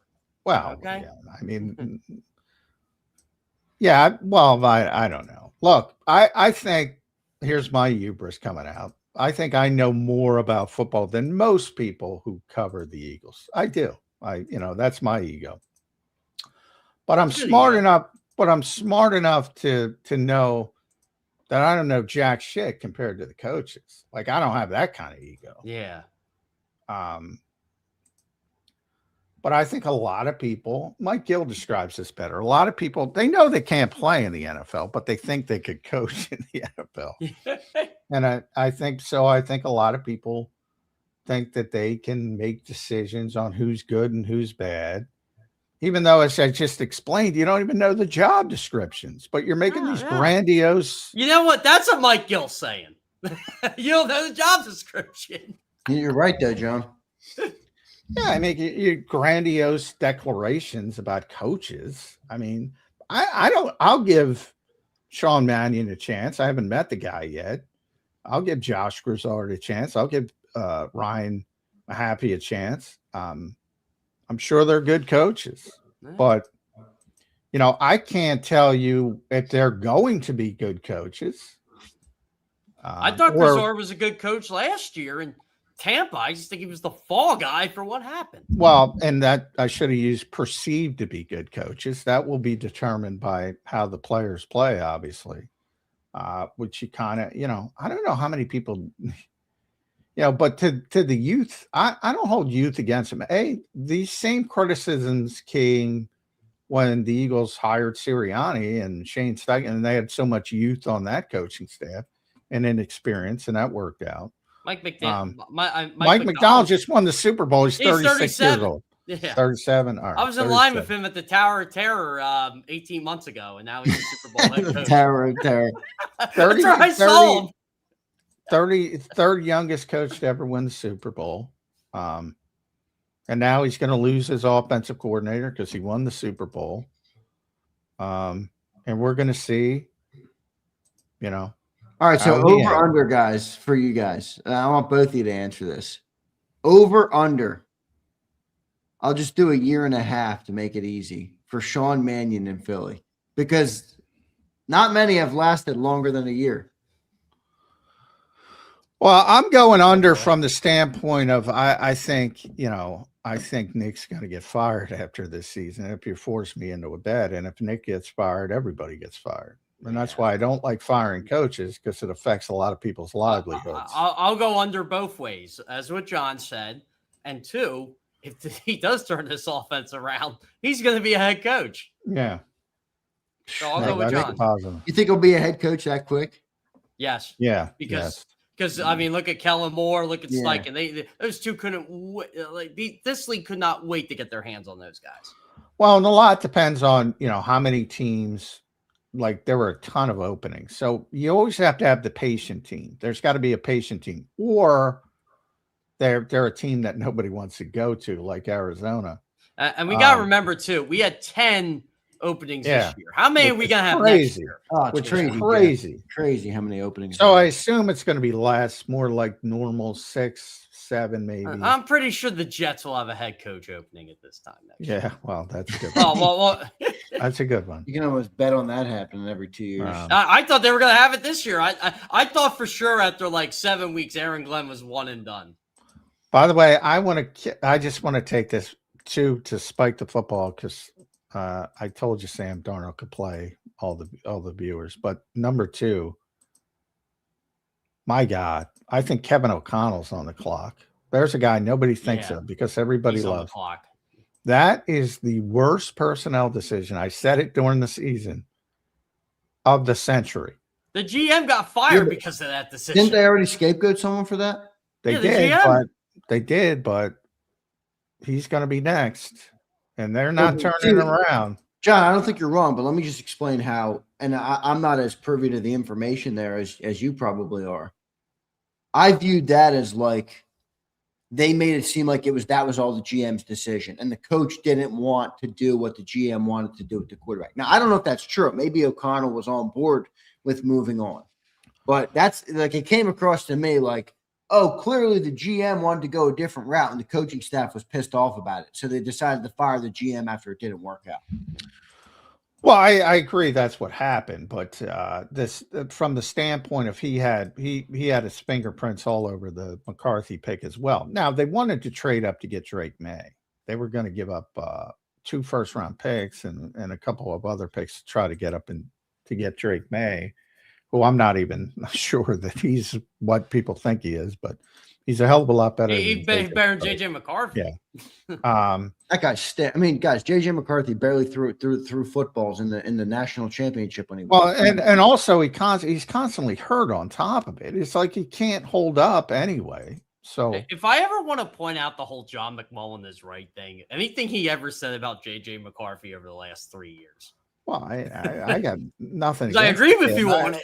I just think to Zander's point, he didn't do much in college. I mean, he wasn't asked to do much. He literally went, hold on, I got to get the exact number. 38 minutes and 37 seconds without throwing a pass against Penn State in his team. That's amazing. That's unbelievable. That is unbelievable. I literally watched that game. So and it was has JJ even thrown yet? That's a guy I'm taking in the 3rd round. He's got some upside, give it a shot, whatever. But they took him with the 11th pick, whatever, 10th pick. 10th pick. And I thought Bo Nix was better than him. That I didn't like either of them, so I'm not going to. Obviously, Bo's much better now, but I wasn't a big Bo Nix fan. I thought both got pushed up the board, as quarterbacks tend to do. And the Vikings kind of panicked. The Vikings panicked because they didn't get Drake May. But I think the disconnect there had to do with the contingency. And the contingency, their plan was to get Daniel Jones back. And I think Krause screwed that up. And that's why he got scapegoated. Because they did have a solid plan. They didn't want to pay Sam Darnold what he got, which I would have. I mean, but I'm like, what are you looking for in this league? When you see guys, like, I get it. He's not Patrick Mahomes. He's not Josh Allen. He's not Justin Herbert. He's not that top group, the Joe Burrow, the 4 elite guys. He's not that But he's in the top 10. But, I mean, you can win with him. And it's like, do your job. If you find a quarterback. I think that is the problem with this league in general. They're looking for the perfect. They're looking for the Mahomes. Well, yeah, everybody wants. They're looking for the Allen. Everybody wants the guy who makes up for the most amount of negatives, but that's not always possible. I mean, look what Sam did. Sam didn't have a great game, but he didn't turn the ball over. John, do you put Jalen Hurts in the category you just put Sam in? Like, he's not the elite, but you win with him when you build around him. When you do exactly, and there's nothing wrong with that. That is worth paying for in this league. And to Jeff's point of using that word, perfect. Yes. Perfect is the enemy of good.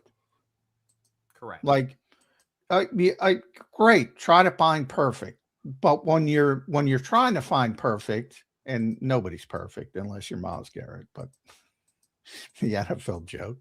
And while you're trying to find perfect, good's pretty good. Build around good. And, Jalen Hurts has won a Super Bowl. Sam Darnold's won a Super Bowl. You can do it. Build around good.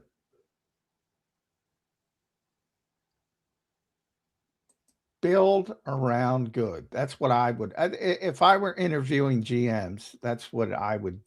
Don't worry about perfect. Yeah, I think also, you're right. Zander, to add to your point about the $50 million quarterback thing before I came on, Jalen's still the only $50 million quarterback to win a Super Bowl.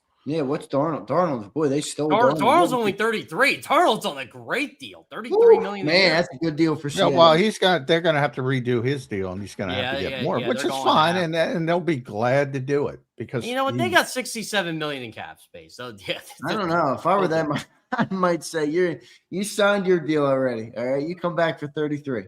By the way, I'm sure you guys have seen it, but Sam was in the 2018 draft, so that's the Saquon Barkley draft. So it was Baker Mayfield, Saquon Barkley, Sam Darnold. That was the three. 2 and 3 picks. have gone Super Bowls and played the huge role in getting Super Bowl. The 7th pick was Josh Allen that year. 32 was Lamar. 32 was Lamar. Josh Rosen was what, 10 in that draft? Yeah. Well, Josh Rosen was 10. Yes. Sam Darnold's the first to win a Super Bowl. Of the quarter. Josh Allen to go. Josh Allen, Lamar Jackson, first to win a Super Bowl. Baker obviously included. First to go.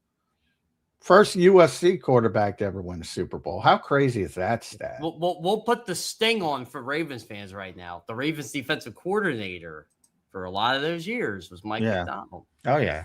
I've told people this, and I've told a lot of Chiefs players this. That day they beat the Ravens in the AFC Championship game, I went to the Chiefs locker room. I was talking to a few Chiefs players. I said, "You guys know what you did, right?" They said, "Oh yeah, we're going to win a Super Bowl." But they to my original point about O'Connell, there's a guy that everybody says, "Look, they're going to try to move forward with JJ McCarthy and bring in Kirk Cousins or Derek Carr. And it ain't going to work again, and he's going to get blown out." That's how quick it happens in this. Not only did they let Sam go, they had Daniel Jones in the building. Oh, they let Daniel Jones. That's what Kwesi got fired for, from not getting Daniel Jones back. And also, Aaron Rodgers wanted to play for them, which, Aaron at this stage isn't Aaron, but they would have made the playoffs with Aaron. But Aaron's a lot better than JJ. Yeah. I mean, they would have made the playoffs with Aaron. Now Aaron might be coming back because Mike McCarthy's in Pittsburgh. Yeah.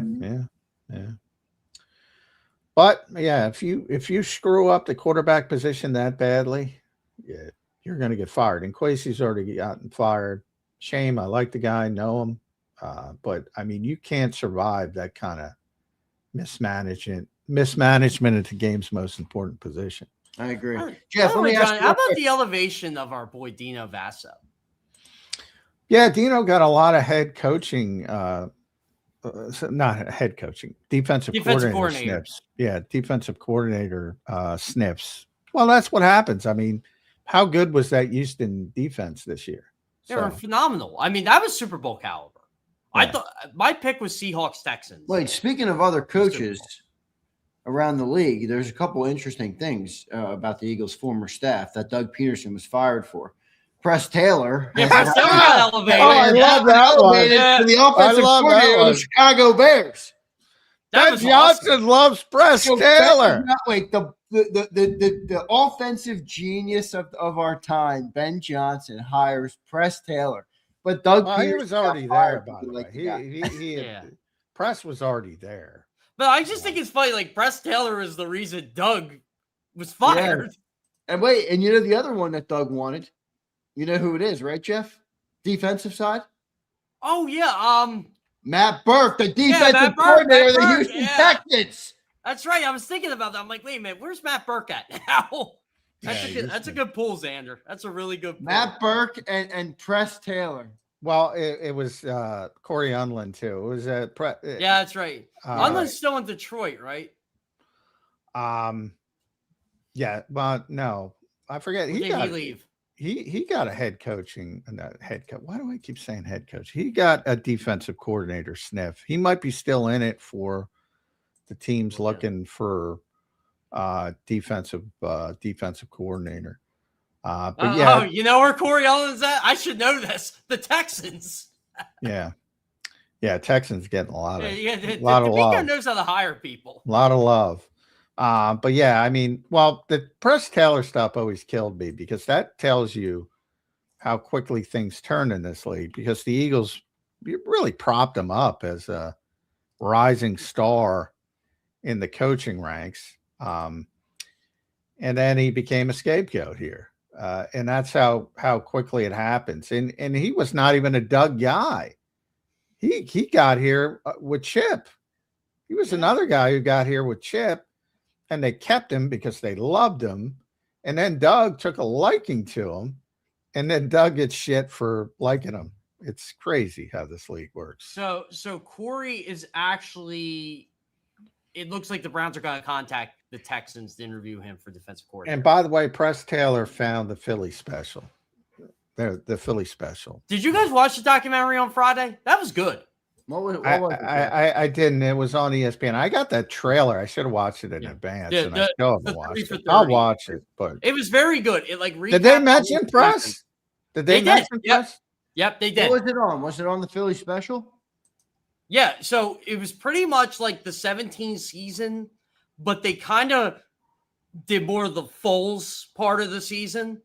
But what network, Jeff? I'll watch it. It was on ESPN. It was 30 for 30. Yeah, 30 for 30. ESPN. Yeah, but it was really cool. Like the director's a big Eagles fan. They had so basically it was Foles, Trey Burton, Doug, Kelsey, someone else. I think Lane was in it.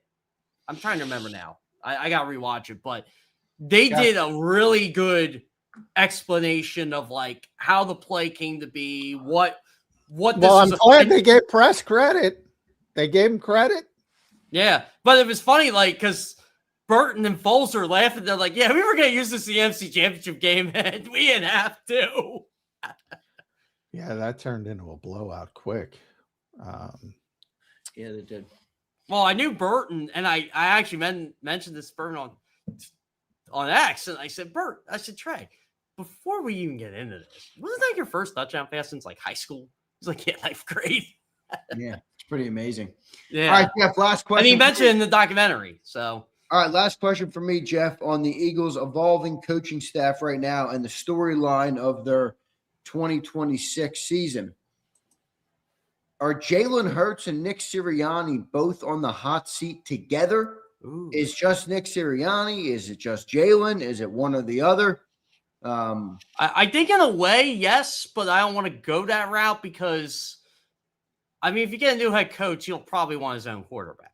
You would think. But Nick didn't do that.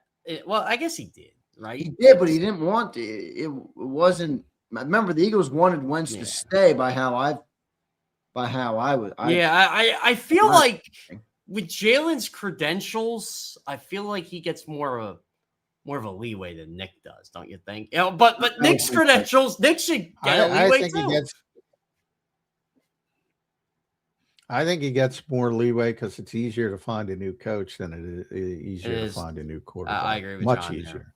Yeah, to find. Yeah, I mean, who are you getting that's better than find Jalen? A new quarterback? I got a sneaking one. Is John Snyder catching up to Howie Roseman? Yes. You know, I got a fun John Snyder fact. He is the first GM to win a Super Bowl, 2 Super Bowls, with no one on the roster of the previous Super Bowl winner he's had. Yeah, he's getting up there, man. He's done like that's job. 2 in 12 years. Look, what Howie did is impressive too, but and he was a yard away from a third. He was a yard away from a third. Yep. That's true. I mean, everybody was. By the way, if Seattle wins that Super Bowl, how do we look at Russ's career? Like people would say he's a Hall of Famer, right? No doubt. Probably. Yeah. Did you hear them talking about that on the panel last night? Jason Garrett taking the shot. I thought Kyle Shanahan's answer was. By the way, I thought Kyle Shanahan was freaking. Kyle awesome. Shanahan was brilliant. I love when Kyle Shanahan. I'm talking about the coverage yesterday. I thought he was great on the NBC broadcast. I love what he said. Like, I know you guys want coach speak on how to beat this team, but the last 2 times I played him, I had scored a touchdown. Yeah. No, but they brought up that play on the goal line, and I'm like, of course, Jason Garrett takes the opportunity to run the ball. You gotta run the ball. I'm like, Jason, come on, Jason. Kyle Shanahan's like, well, if you actually watch the defense that they were in, it was the right move for them to pass the ball there. They didn't execute it properly. I think it was the right play call. I'm like, thank you, Kyle. Yeah, thank you, Kyle. Kyle was good, man. John, I don't know if you heard it. Kyle was a little bit. Kyle's got a future in this. Like Kyle was good on there. I was at that Super Bowl, the most exciting Super Bowl I think of all time, because obviously it ended the way it ended with the Malcolm Butler play. And Pete Carroll took a lot of right. That's Super Bowl in Glendale. Yeah, that was an Arizona Super Bowl. So Pete Carroll took a lot of crap. First of all, Pete Carroll wasn't the offensive coordinator. Pete Carroll's the defensive-minded head coach. Darrell Bevell was the offensive coordinator. But it was the proper call. It was a great play. It was a great play. Sometimes you got to tip your hat to the other team. I was thinking I remember back then I was kind of thinking terms like how Shanahan was thinking like, okay, well, if you do have Marshawn on the field, then you got to have one of your receivers block. I was thinking that back then. Plus, they weren't effective running the ball. The assumption that, but they have Marshawn, so everybody. Yeah, but you have Marshawn. Yeah. It's a shame the push wasn't really a thing back then. It's not a shame. Thank God it wasn't a thing. Yeah, Kyle was good though. I thought. All right, Jeff. I'm with you, John, on the most exciting Super Bowls. I think that one was it. Tom Brady was down 10-4. Patriots down. You had that crazy catch to even lead to that moment. And then that place was buzzing, man. That was exciting. And that was the Patriots' first title in 10 years too. Yeah, was it? Yeah. Yeah, because remember that they had two different dynasties. They had a big, big lull in between. Always good. That was a star-powered Super Bowl. I mean, you had the team that won going for the repeat. You had the Patriots of Brady and Belichick. I do agree with a lot of people like this year. You didn't really have the quote-unquote star power. Yeah, I don't know. The Super Bowl is always the Super Bowl. I made that. I learned from Pittsburgh, Seattle. That to me was the one that year. I was like, boy, this has got no juice and nobody cares and everybody cared. Super Bowl's the Super Bowl. It sells itself. Yeah. You don't need the main eventers. It's like WrestleMania. It was weird that WrestleMania sells itself. It doesn't matter who's main event. It's a massive brand has become. The brand has become. But it was weird that year too, because Bettis' story was like Darnold's story, like the whole comeback. But you already kind of knew like Darnold could do it just based on how he was playing in the postseason. He wasn't turning the ball over. But Bettis, it's like, oh, wouldn't it be cool to see him play his final game in Detroit? Okay, well, he played his final game in Detroit. Now he's just got to finish it. All right, Jeff, good show today, brother. Appreciate you joining in. As always good talking to you. Make sure everybody goes and follows Jeff at Jeff Kerr PHL. Spring training. When the pitchers report. Oh, yeah. That'd be Wednesday. Catches. That'd be Wednesday. There's somewhere already down there. Right into it. Are you going down there? I will be down there in March. I'll be down there for a week. There you go. All right, Jeff. Good show, brother. I'll talk to you next week. All right, man. Yep, sounds great, guys. Thanks. All right, thanks, you, bud. Jeff Kerr joining us right here on Birds 365. Great show there. Appreciate Jeff Kerr joining us in here on a Monday after the Super Bowl. All right, good Super Bowl Sunday yesterday. John, where I agree with you, too, on the Super Bowl, and we talked about this a little bit last week, where I felt like the hype around everything wasn't big, but it's kind of serves it's almost become like a holiday, where the general population is going to gather regardless of who's in the game or what the main. It's like Christmas, whether you like Christmas or not doesn't matter. Everybody's celebrating Christmas. That's the Super Bowl nowadays. Everybody's going to their aunts or their uncles or their families or their friends or whatever, to watch the game. It's a big event now. Yeah, yeah. Here, obviously, it's more exciting when the Eagles are involved. So locally, it's not. But I think nationally, it doesn't. Yeah, but even still, I think people here all watch the game somewhere, or sure, sure. But there's not quite as much, obviously, excitement. But and that's natural in every city if your team's not involved. But the event itself it doesn't matter who's in it. People are going to watch it. It doesn't matter. It has reached that level where it's the biggest sporting event in this country, and number 2 is not close. No doubt about it. Good stuff there. Super Bowl officially wrapped, which means the 2025 season is in the rear view and the 2026 season is right around the corner. We will start to look there. We got some super chats that we will get to this morning. I want to thank everybody for being here. Don't forget to hit that like button as well. And I want to remind everybody, actually, something I haven't said on the air yet. For those who like shorter version clips of the show, because we do everything is long form here on JAKIB, we do have a JAKIB Sports Clips channel right now that's doing pretty well. So if you like shorter 10-minute segments of the show of me and Johnny Mac and Sills going back and forth on some specific topics, go check out the JAKIB Sports Clips channel. We appreciate you guys subscribing to all of the content here that we put out. Let's go to some super chats today. Here's Iqbal. I think I said that right. Sorry if I butchered it, brother. He says, put Mahomes in the Eagles offense. How many points did they score? And he never had a 1,000-yard rusher in his career. Yeah, I don't understand why people try to. No offense, April. I mean, look, it's different situations in the NFL. You don't just put a player into a situation. If the Eagles had Patrick Mahomes, they would play a different style of offense. If the Kansas City Chiefs had Jalen Hurts, they would play a different style of offense. I would say it all the time.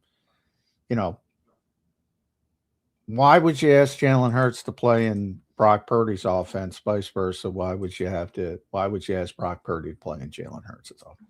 Goal is to build around what you have. Nobody's built around what they have better than the Eagles over the past 5 years. The one potential exception to that is the Chiefs. So they're both really good. Patrick Mahomes is a first ballot Hall of Famer. He's in the Elite Four. He's the ultimate equalizer. I mean, that's. But, you know, he's not perfect either, as you saw this year. He can't do it by himself. But, yeah, obviously he's – and the Eagles – you guys overrate the Eagles' offense coming off of this year. You do. I'm sorry. From a talent standpoint? Everybody had a down fucking year. Everybody. So was it a down year, or are they not as good as we think? Well, I don't know if Landon Dickerson is going to return to health. I don't think he's going to. I'm not going to lie. I don't know if Cam Jurgens is going to ever be to what he was pre-back surgery. I don't know if Lane Johnson at his age is going to be able to respond and still play at a Hall of Fame level. I don't know what the heck Saquon Barkley's going to look in this offense. I don't know if AJ is going to be here. I don't think Dallas is going to be here. So, I mean, to be determined. But last year, with hindsight, every single player, in my opinion, on that offense, with the exception of potentially Devontae Smith, who just maintained, I won't say got better, but I don't think he got worse, and Tyler Steen, who was new, including Dallas Goedert, because I know everybody, well, he also had his worst year by far as a blocker in this league.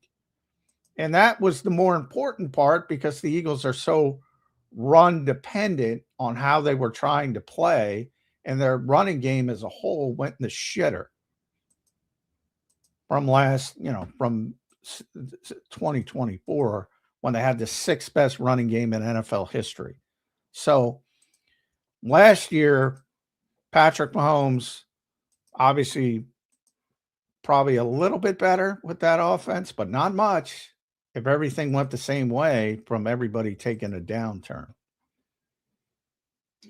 Good stuff, Iqbal. Appreciate the super chat, brother. Here's Anthony Hunt. What's up, Anthony? Is there any way Howie can get Stoutland back in the building? I think that ship has sailed, but we'll see. Yeah, that ship has sailed. That ship has sailed, and it is over the horizon. Can't even see it anymore. Can't even see it. Here's James Carver. What's up, James? Thank you, brother, for the super chats. As always, good to see you, my friend. Max, like Parsons, is not worth anything close to the prices. Elite defensive tackles, threes and shades and nose tackles are far more rare to find versus elite edges. There's a couple every few years, and DTs are like one every 4 to 5 at best. Just look across the league.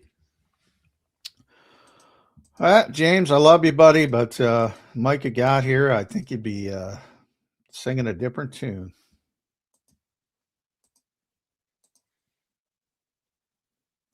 So you think making the move of Jalen Carter and a 1 for Micah would be a good move? Yeah. I'm a little torn. I understand the move. I'm not saying I don't. I think some people will act like they don't understand it. I understand it certainly, but yeah. And the league values edge rushers more. Am I wrong, John, to have the belief that a lot of Vic Fangio's defense is built on the interior of the D line? Or is that just circumstantial because of what he has right now? I think Vic's defense is about, if you want to boil it down, it's about variable fronts, 4 or 5 man, 6-man fronts. Right. It's about diagnosing coverages, about disguising coverages to post snap, spinning off post snap. I think he makes do with what he has up front. So no, I don't think it's built on anything other than his philosophy of disguising coverage, number one, and the ability to be multiple on the front. So you can play 4-man, you can play 5-man, you can play 6-man if you have to. So that to me is the framework of his defense. And obviously the better players you get, the better it performs. Right. But I think those are I don't think he builds it around certain positions. Even linebacker, people say, well, he values linebacker. Well, yeah, he does more than has been in the past, certainly here. But if he didn't have linebackers with the talent he has, he would make do in a different way. I mean, that's part of the brilliance of Vic Fangio. I think the whole point of it is that he can build a successful defense pretty much no matter what you give him.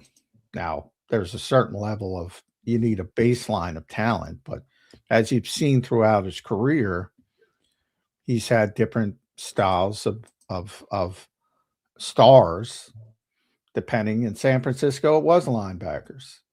In Chicago, it was Khalil Mack, the edge rusher.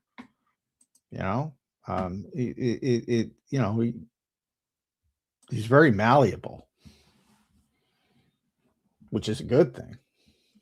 James, thanks for the super chat, brother. Appreciate it. Vulnerable Vitality. What's up, Vitality? Good to see you, brother. He says teams with the second string QB from Mizzou are now 4-0. Who's the backup there? Is it Drew Lock? I think he's a Mizzou guy, Drew Lock, if I'm not mistaken. I think it's got to be Drew Lock. He's the only Mizzou quarterback I can think of in the league right now. There's another one, I think. Boy, I can't think of his name. I think it's Drew. And I think Drew's in Seattle. Yeah, he's the backup in Seattle. Is it? Yeah. He's talking about Drew Lock. Yeah, there's another Missouri quarterback. He was a backup. Oh, it's driving me crazy. Let me see if I can find it for you. Missouri QBs in the NFL right now. Brady Cook? Yes, Brady Cook. There you go. I even said it. I said, anybody, I said it in the media house. Anybody can tell me where Brady Cook went to school. I'd give him $1. Nobody could get it. Nobody got it. And I couldn't even remember his name. Vulnerable Vitality would have got it. He loves Missouri. Yeah, but I knew he's from Mizzou. Yeah. Drew Lock's a pretty good backup quarterback. That's backup. He beat the Eagles in that famous Jalen Hurts, AJ Brown going rogue game. Oh, yeah, that's right. Right, versus the Seahawks. Yeah, that's right. That was a good one. Good game by Drew Lock, actually. All right, good stuff there, Vitality. Thank you, brother, for the super chat. Here is Carver again. James, thank you, brother. He says, what QB could have done better, honestly, with the left guard and especially left tackle that was so late? The double hands and feet lined up like he was a guard as he waited on heels to have the right edge decide what move he was going to use. Talking about Drake, I assume. Look, I mean, the offensive line did him no favors, but I think you saw the other. I mean, he missed throws too. Yeah. To your point on, look at what Milton did inside. To your point on your previous point on the interior players, there's nothing that affects quarterbacks more than immediate pressure up the middle. And Darnold was able to sidestep it most of the time, and make throws that were there. There were 7 or 8 throws that Drake May had an opportunity to make a play, and he missed the throws. It was that by no means am I defending that offensive line because they were terrible. But look, when you have your opportunities to make throws, you have to make the throws. Sam did, Drake didn't in that game. Sam missed a couple. He had that deep shot but he was under immense pressure. That was it, yeah. But he should have laid it up. He should have put more air under it, and that's probably a touchdown. So he missed some too. But Drake May, until the fourth quarter, he missed everything. Everything. And that's not acceptable. Yeah, Drake really struggled out there, and I'm a Drake May fan. Here's Penn. What's up, Penn? If Mannion turns Jalen and the offense around to a Super Bowl, what are the chances they will push Nick out of the building and promote him to head coach? Two-time Super Bowl head coach. Zero. Two-time Super Bowl head coach John's getting booted out for the 34-year-old Sean Mannion. Can you believe it? I can believe it, but 0% chance. I agree with you. It's 0, but don't you agree that they have made it seem like they're not fans of Nick Sirianni? Once again, they don't think Nick Sirianni's the reason for the success. No, because I don't think the Eagles. I say it all the time. They're very ordinary when it comes to coach. They're like everybody else. This happens everywhere. This is what happens, especially now as things have gotten sped up. Microwave society, yada yada yada. Nobody has any patience. Eagles are no different. If he wins, same thing happened after 2020. He was this close to being fired. And then if you win again, you're back on solid grounds for a short period. And if this season, it's either win again or go home. I'm not saying you have to win the Super Bowl, but he's got to, make a deep run, get out of the first round, maybe divisional round, certainly championship game. Obviously, if you win the Super Bowl, you're fine. A better question might be if they make it to the NFC Championship game and lose, and somebody wants to hire Sean Mannion, do you move forward with Sean Mannion to keep him instead of Nick Sirianni? I'd put that at like 15%, very, very small.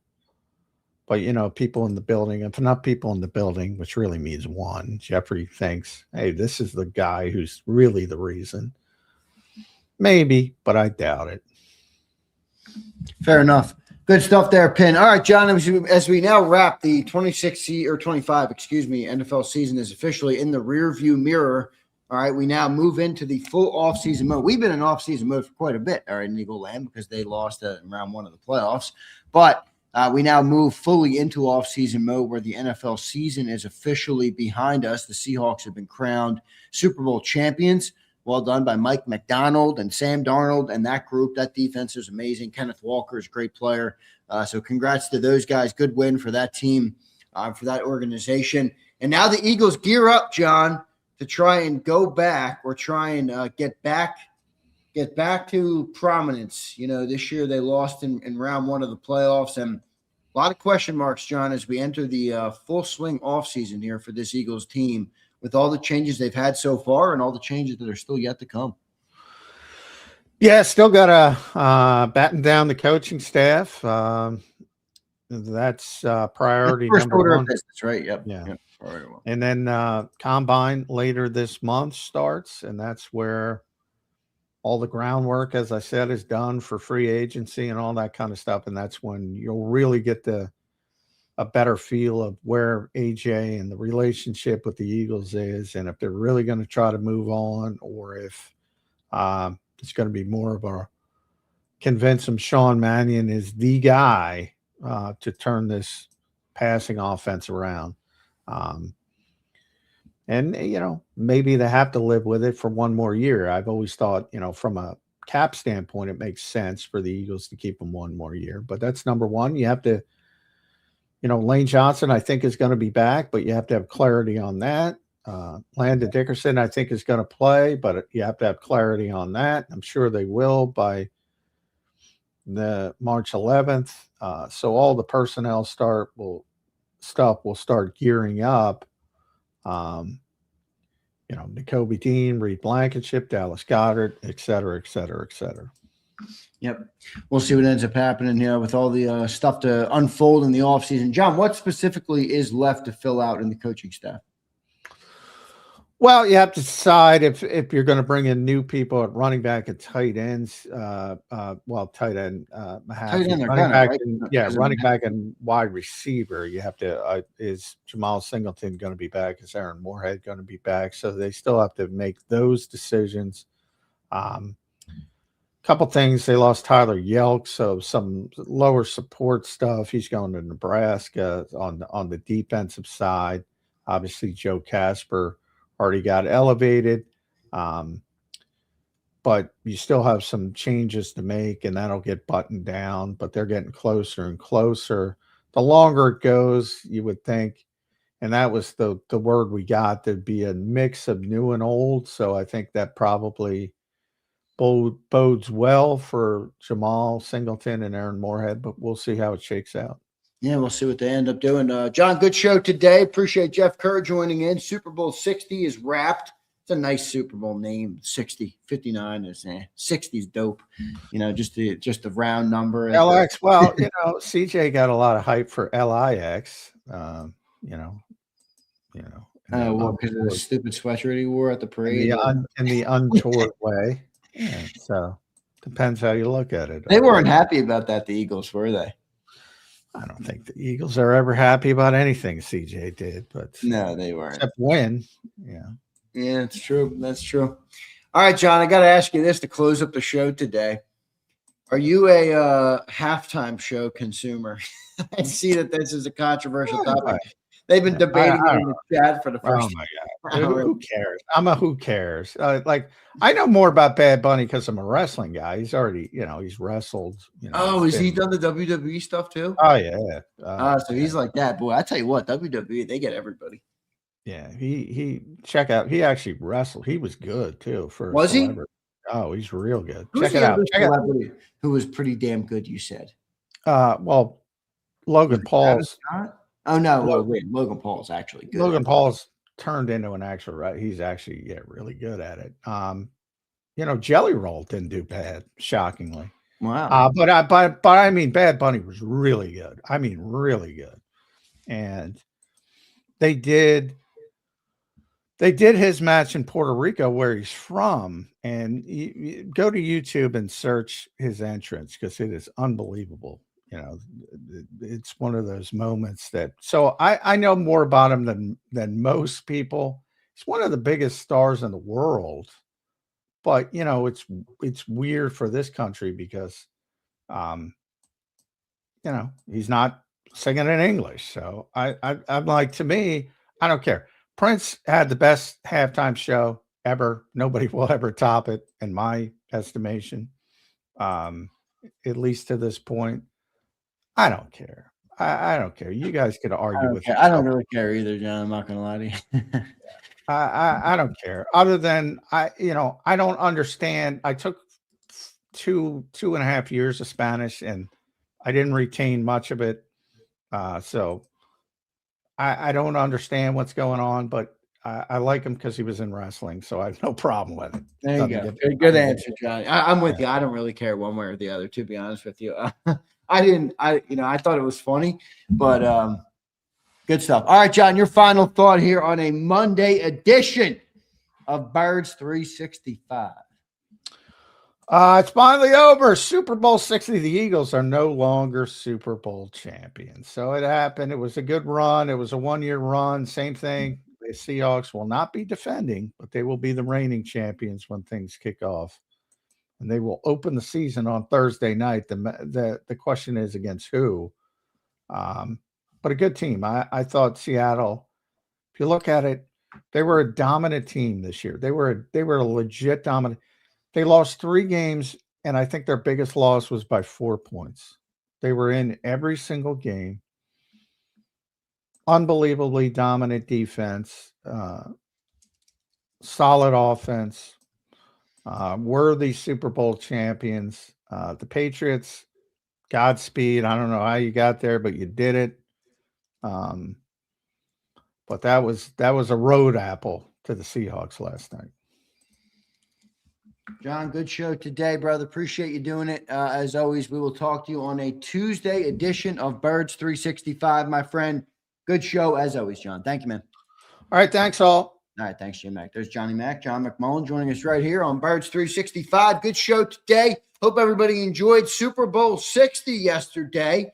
Thanks to John for joining. Make sure you guys follow him at JF McMullen. Thanks to Jeff Kerr for joining a little earlier in the program. Make sure you follow him at Jeff Kerr PHL. Go and follow me as well at Zander Krause. I appreciate all you guys being here. We'll talk about some Super Bowl. We'll talk about some Eagles off season. And we'll talk about a little bit of Bugs Bunny or Bad Bunny or Big Bunny. I'm just kidding. I didn't mind him. I don't really care. I didn't think it was all that good, but I don't know. I'm not a good gauge. Like I don't. All I know is I looked at the TV and it just looked like a guy talking Spanish to me. That's it. It didn't even seem like he was singing at certain times. Flex, I appreciate you liked him. I don't have a problem. I don't really care. It doesn't bother me either way. To me, it was like he was like talking Spanish to me, which is fine.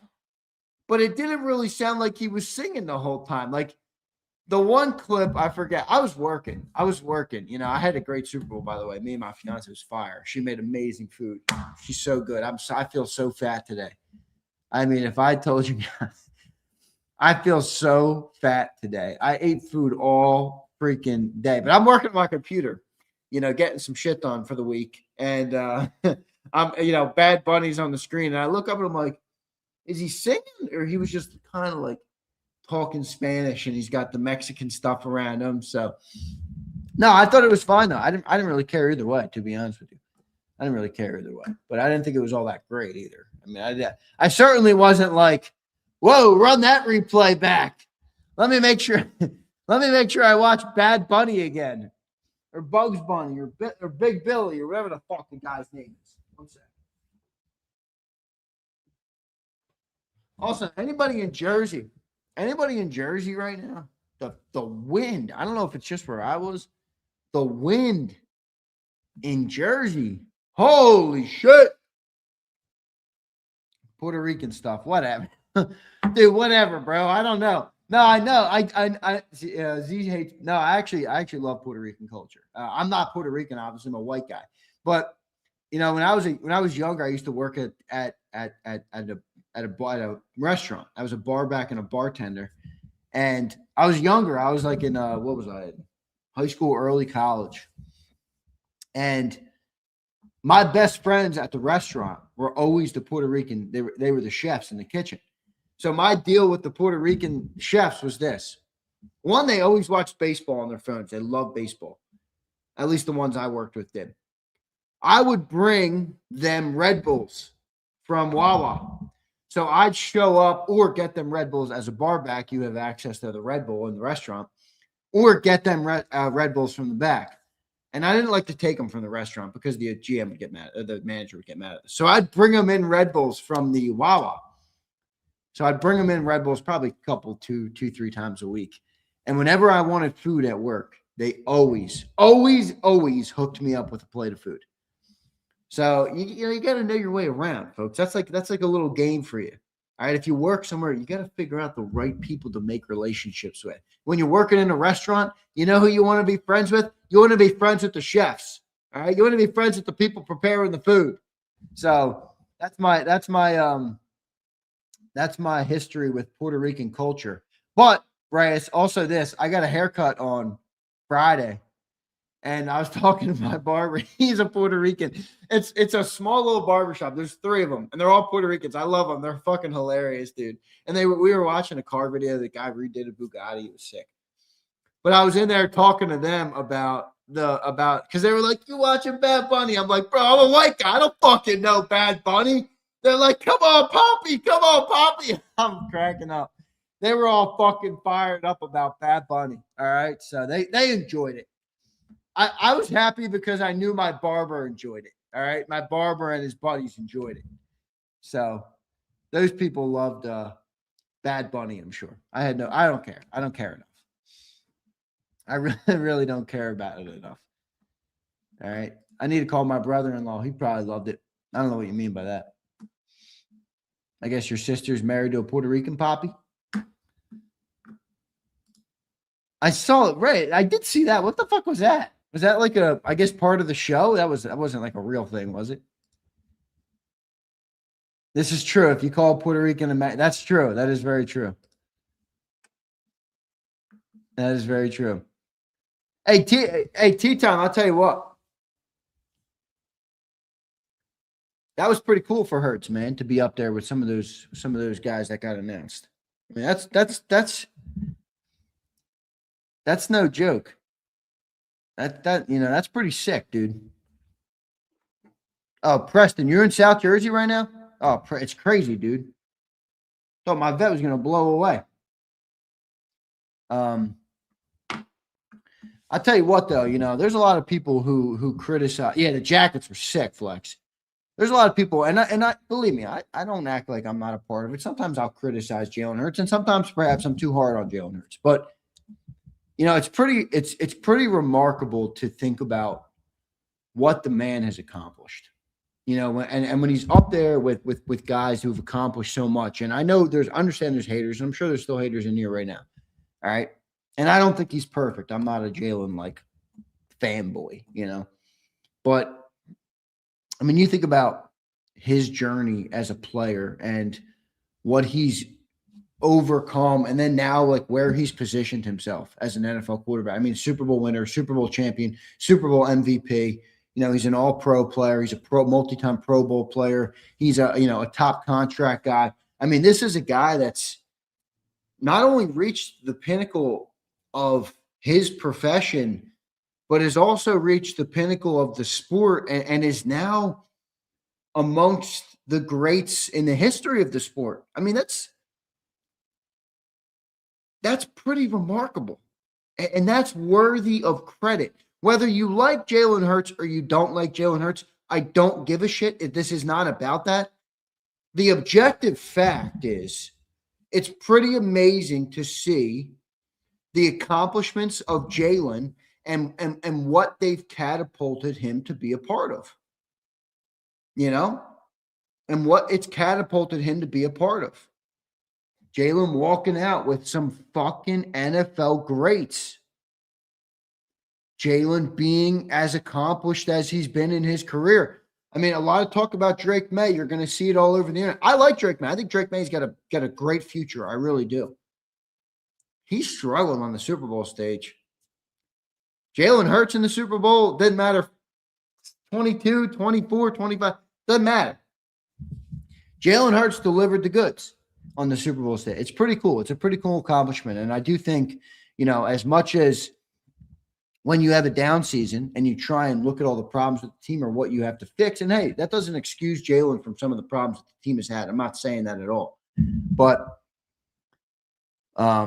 it's pretty amazing to look at kind of the full picture and just be like, damn, it's pretty impressive, pretty impressive what he's done, what he's been a part of, what he's accomplished as a player, what the team has accomplished as a team, even what Nick has accomplished as a coach. So I thought that was pretty cool.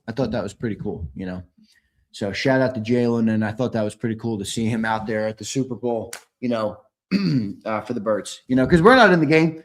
We're not in the damn game, so the team's not in the damn game. So it's cool to see Jalen out there. I mean, he fucking walked out with, Joe Montana, Tom Brady, Peyton Manning, Jerry Rudd. I mean, he walked out with some of the greatest names in the history of football. I'm like, this is a fucking cool moment. This is a cool moment. This is a cool moment.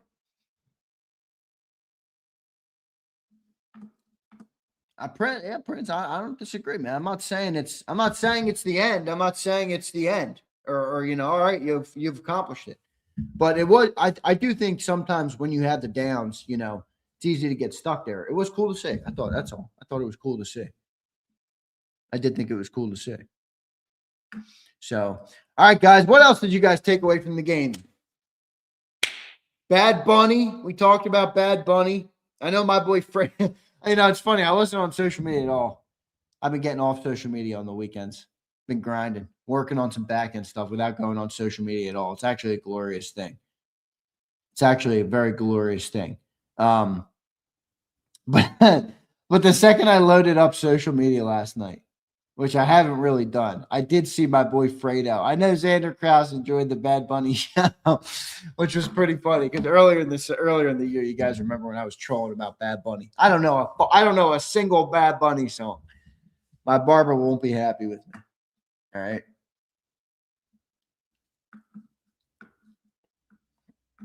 Wasn't that? Yeah. What? I didn't think it was that great of a game at all. No, it wasn't. It wasn't that great of a game at all.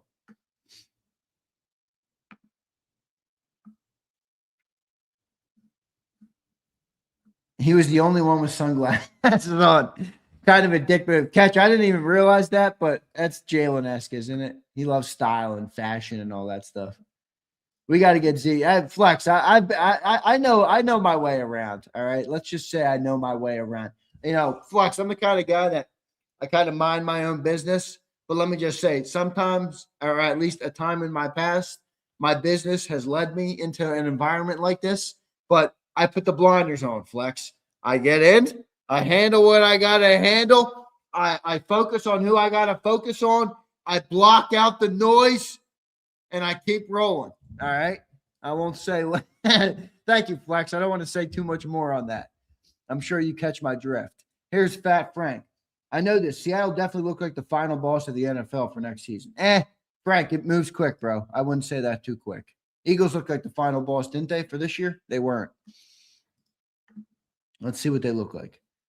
All right, let's see what they look like. Good defensive game in the first half. Yeah, it was. Here's Rice. What's up, Rice? I saw you message me. By the way, the Discord stuff. I had to delete my Discord account because I couldn't get into it because it was attached to my old email, and I no longer have access to that email. It was like one of those emails you had to pay for. It wasn't like a normal Gmail or something. So I no longer have a Discord. So I'm not in our Discord anymore. Flex, if you want to send me the link, I'll make it, or maybe we'll make a JAKIB one. I don't really know.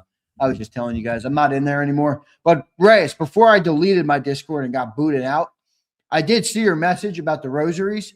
I hope you love them. They are pretty awesome. I watched my sisters hand make your rosaries. They literally showed, and they brought them to me and said, "This is for Mike Reyes from your channel." I'm like, I love fucking M. Reyes. I'm happy he ordered them. Shout out to him for supporting my sisters. He reached out. By the way, somebody's in here going to be like, "Oh, Zander to get me a rosary." Reyes actually took initiative. All right. He reached out to them himself. So he got them, and it was pretty sick. And Reyes, they looked awesome before they shipped them. So I hope you enjoy them, bro. He says, maybe Sills was right. Coaches who are players don't know shit about coaching sometimes. Hashtag Brable. Yeah, he didn't coach a very good game. All right. Here's Rice. They're amazing, Z. The quality is fantastic. Handmade, Rice. Every fucking link in them. Sorry, I shouldn't use the F word when talking about rosaries. But every link, dude. They literally put every link together. So pretty amazing. Pretty amazing for them. So thanks for supporting, dude. Thanks for supporting them. It's pretty cool of you. All right. Let's see. Prince says the game sucked. Yeah, it did. It did suck. It did suck. Gonzalez is that dude is a freaking beast. Christian Gonzalez. That dude is always in the right position. I mean, he can get beat, but because he's in the right position, he can make the play. It's pretty amazing. So, pretty amazing. Here's Flex. Your secrets are always safe with me. Thanks, Flex. I appreciate it. I'm happy you picked up what I was putting down. I don't think everybody did. All right. Dan called it. He said it'd be close and Seattle would pull away. Yeah, I gave a little too much credit to the Pats. I thought the Pats were going to hang in there. I thought they were going to win because, I don't know, I just didn't buy the Seahawks hype enough. I didn't want to buy it, so I didn't. But the Seahawks were the better team, and they played better, and they won the football game, you know. So I thought the Pats were going to be – I thought Drake – you know, I'm a Drake May guy. I'm not afraid to say that, even after a tough performance by him on the Super Bowl stage. I think he's got a bright future. He's a young player, and I think his skill set is, you know, what you want when it comes to being an NFL quarterback. He's got a lot of work to do, a lot of progress to make. But I thought they were going to be better, man. I thought he was going to perform better. Who else was holding? Yeah, catch, especially early when Darnold came out and started throwing into tight windows. And I'm like, it looks good now, you know, and the throws made it through as well, or they made it through and they look good for now. But It felt like New England was getting close to getting them. Oh, dude, the Pats O-line was terrible in the game. They were so overwhelmed, Twiz. So true. So true. So May start seeing ghost. I agree, Twiz. The classic Darnold phrase actually applied to Drake May. I'm seeing ghost out there. Remember when Darnold said that on the sideline? I think he was with the Jets at the time. So, good game. Seahawks are champs. So, Eagles are no longer the top dogs. By the way, it's like the win this weekend, I mentioned it a second ago, was so insane. It was like minus 20 degrees where I am. With the wind, like 40-mile-an-hour wind gusts this weekend. Right now, it just feels like 11. It's supposed to get lower. It's been pretty frosty out here, and here's my ass drink. I got a Wawa this morning. I don't have a Dunkin' near me. I'm obviously not in my main studio. I got a Wawa. I actually got a Wawa XL, but then I poured it into this cup of ice. So I got XL with no ice in it, so I can maximize my coffee content. I don't know why it's not working with the green screen. This is a 44-ouncer, no ice in it, so I can maximize how much I got. And then I get a cup of ice, and I can restock the cup of ice. That's a lot of coffee this morning. But the Wawa coffee doesn't hit me like the Dunkin' coffee hits me. Jeff, I just talked about this for like 10 minutes. Jeff Nazi, what did you think of Hurts being presented with the legend? Saw some hilarious tweets. I didn't see any tweets about it. I don't really give a shit what the tweets are about it. I thought it was dope. That's what I thought. I thought it was sick for him. I thought it's cool to see, again, I'll be critical of Hurts a lot. And I know some people get mad at me for it. Some people say I give him too much credit. I don't know. People want to hear what they want to hear. That's the truth. I thought it was a cool moment for him. I mean, it's cool to think about everything he's accomplished. It's cool to think about what he's gone through, where he's gotten in his career. I just talked about it for 10 minutes. If you want to watch it, you can rewind this just a little bit. I talked about it, but I thought it was pretty awesome, dude. Honestly, I really did. I mean, to be called out and like introduced in that light with the type of names that were being introduced there. I mean, that was like that almost felt like a Hall of Fame walk of players. Like literally, that's like what it felt like, a Hall of Fame walk of players. And Jalen was right there. So I thought it was pretty sick, Jeff's actually. Cool to see, man. Cool representation of the Eagles franchise up there, Something the Eagles fans have been wanting for a long time, man, is a Super Bowl quarterback that's that's talked about like that. That's pretty sick. Now, big year ahead. We'll see what happens, but I do think it was pretty sick for sure. But all right, guys, appreciate all you guys being here today. Don't forget to hit that like button. Don't forget to subscribe to the channel. I mentioned during the show the JAKIB Clips channel. That thing's growing actually pretty good right now. I had one guy comment. He's like, "Oh, you have 12 views." I'm like, I made the channel a fucking week ago, dickhead. But anyway, some of the videos have started to get views. It's been good. I'm excited. I hope that channel grows because, I do, as much as I love our style of content, it's hard to distribute it at the level that, most content is today because it's all long form live streams.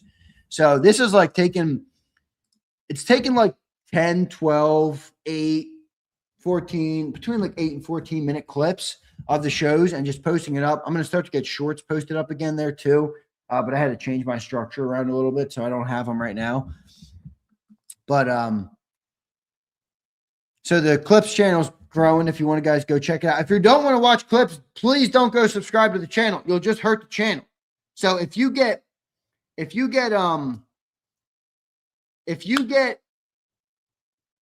subscribers on a channel and they just subscribe because they're friends with you or they like you, but they never watch the content, it actually hurts your channel. So if you don't watch the content, then don't fucking subscribe. Okay.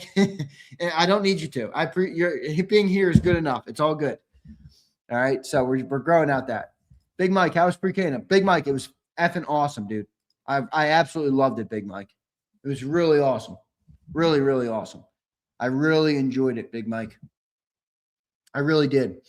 I thought it was pretty awesome to think about some of that stuff. Big Mike, you know, to engage in that with my fiance was awesome. To be able to talk through it, think about everything. I mean, it's pretty cool. It's pretty cool. We got our leader. Yeah, Big Mike. It did, and Big Mike. I don't want to sound you know, conceited, but I try and have an open mind in terms of thinking about some of the big picture stuff. So I didn't not think about any of the things that we talked about there. Like I've been thinking about them. You know, understand it's real life. It's not vanity bullshit. But it was really cool to talk about it, get deeper in some of it. And then our leader, Big Mike, like the leader of our class, I guess you could call it. They were an older couple. They've been married 51 years, which is pretty amazing. 51 years, but they were awesome. Bob and Michelle. So it was really good. I enjoyed it. I enjoyed it a lot, man. So yeah, Catch. It's kind of my purpose, Catch. You know, because I already do the long forms, Catch. Like we'll always post out the long forms. So if Cilio has a 30-minute interview, we always post out the long forms. That's pretty normal. We're not going to change anything about that. That's, in a way, that's our bread and butter in terms of, you know, revenue for the channel. So it is a business, folks. I got to pay John. I got to pay Dan. I got to pay, you know, I got to pay people. So I do have to generate money. So the long forms are for that. The clips is more for audience building, you know, finding more audience. So appreciate you guys. All right, guys. Love all you guys. Hit the like button. Super Bowl in the rear view. Eagles are no longer the reigning defending Super Bowl champions of the world. That is the Seattle Seahawks. And now the climb to the top of the mountain begins once again. Love all you guys. Hit that like button. Appreciate you being here today. See you next time, everybody. EAGLES. Eagles.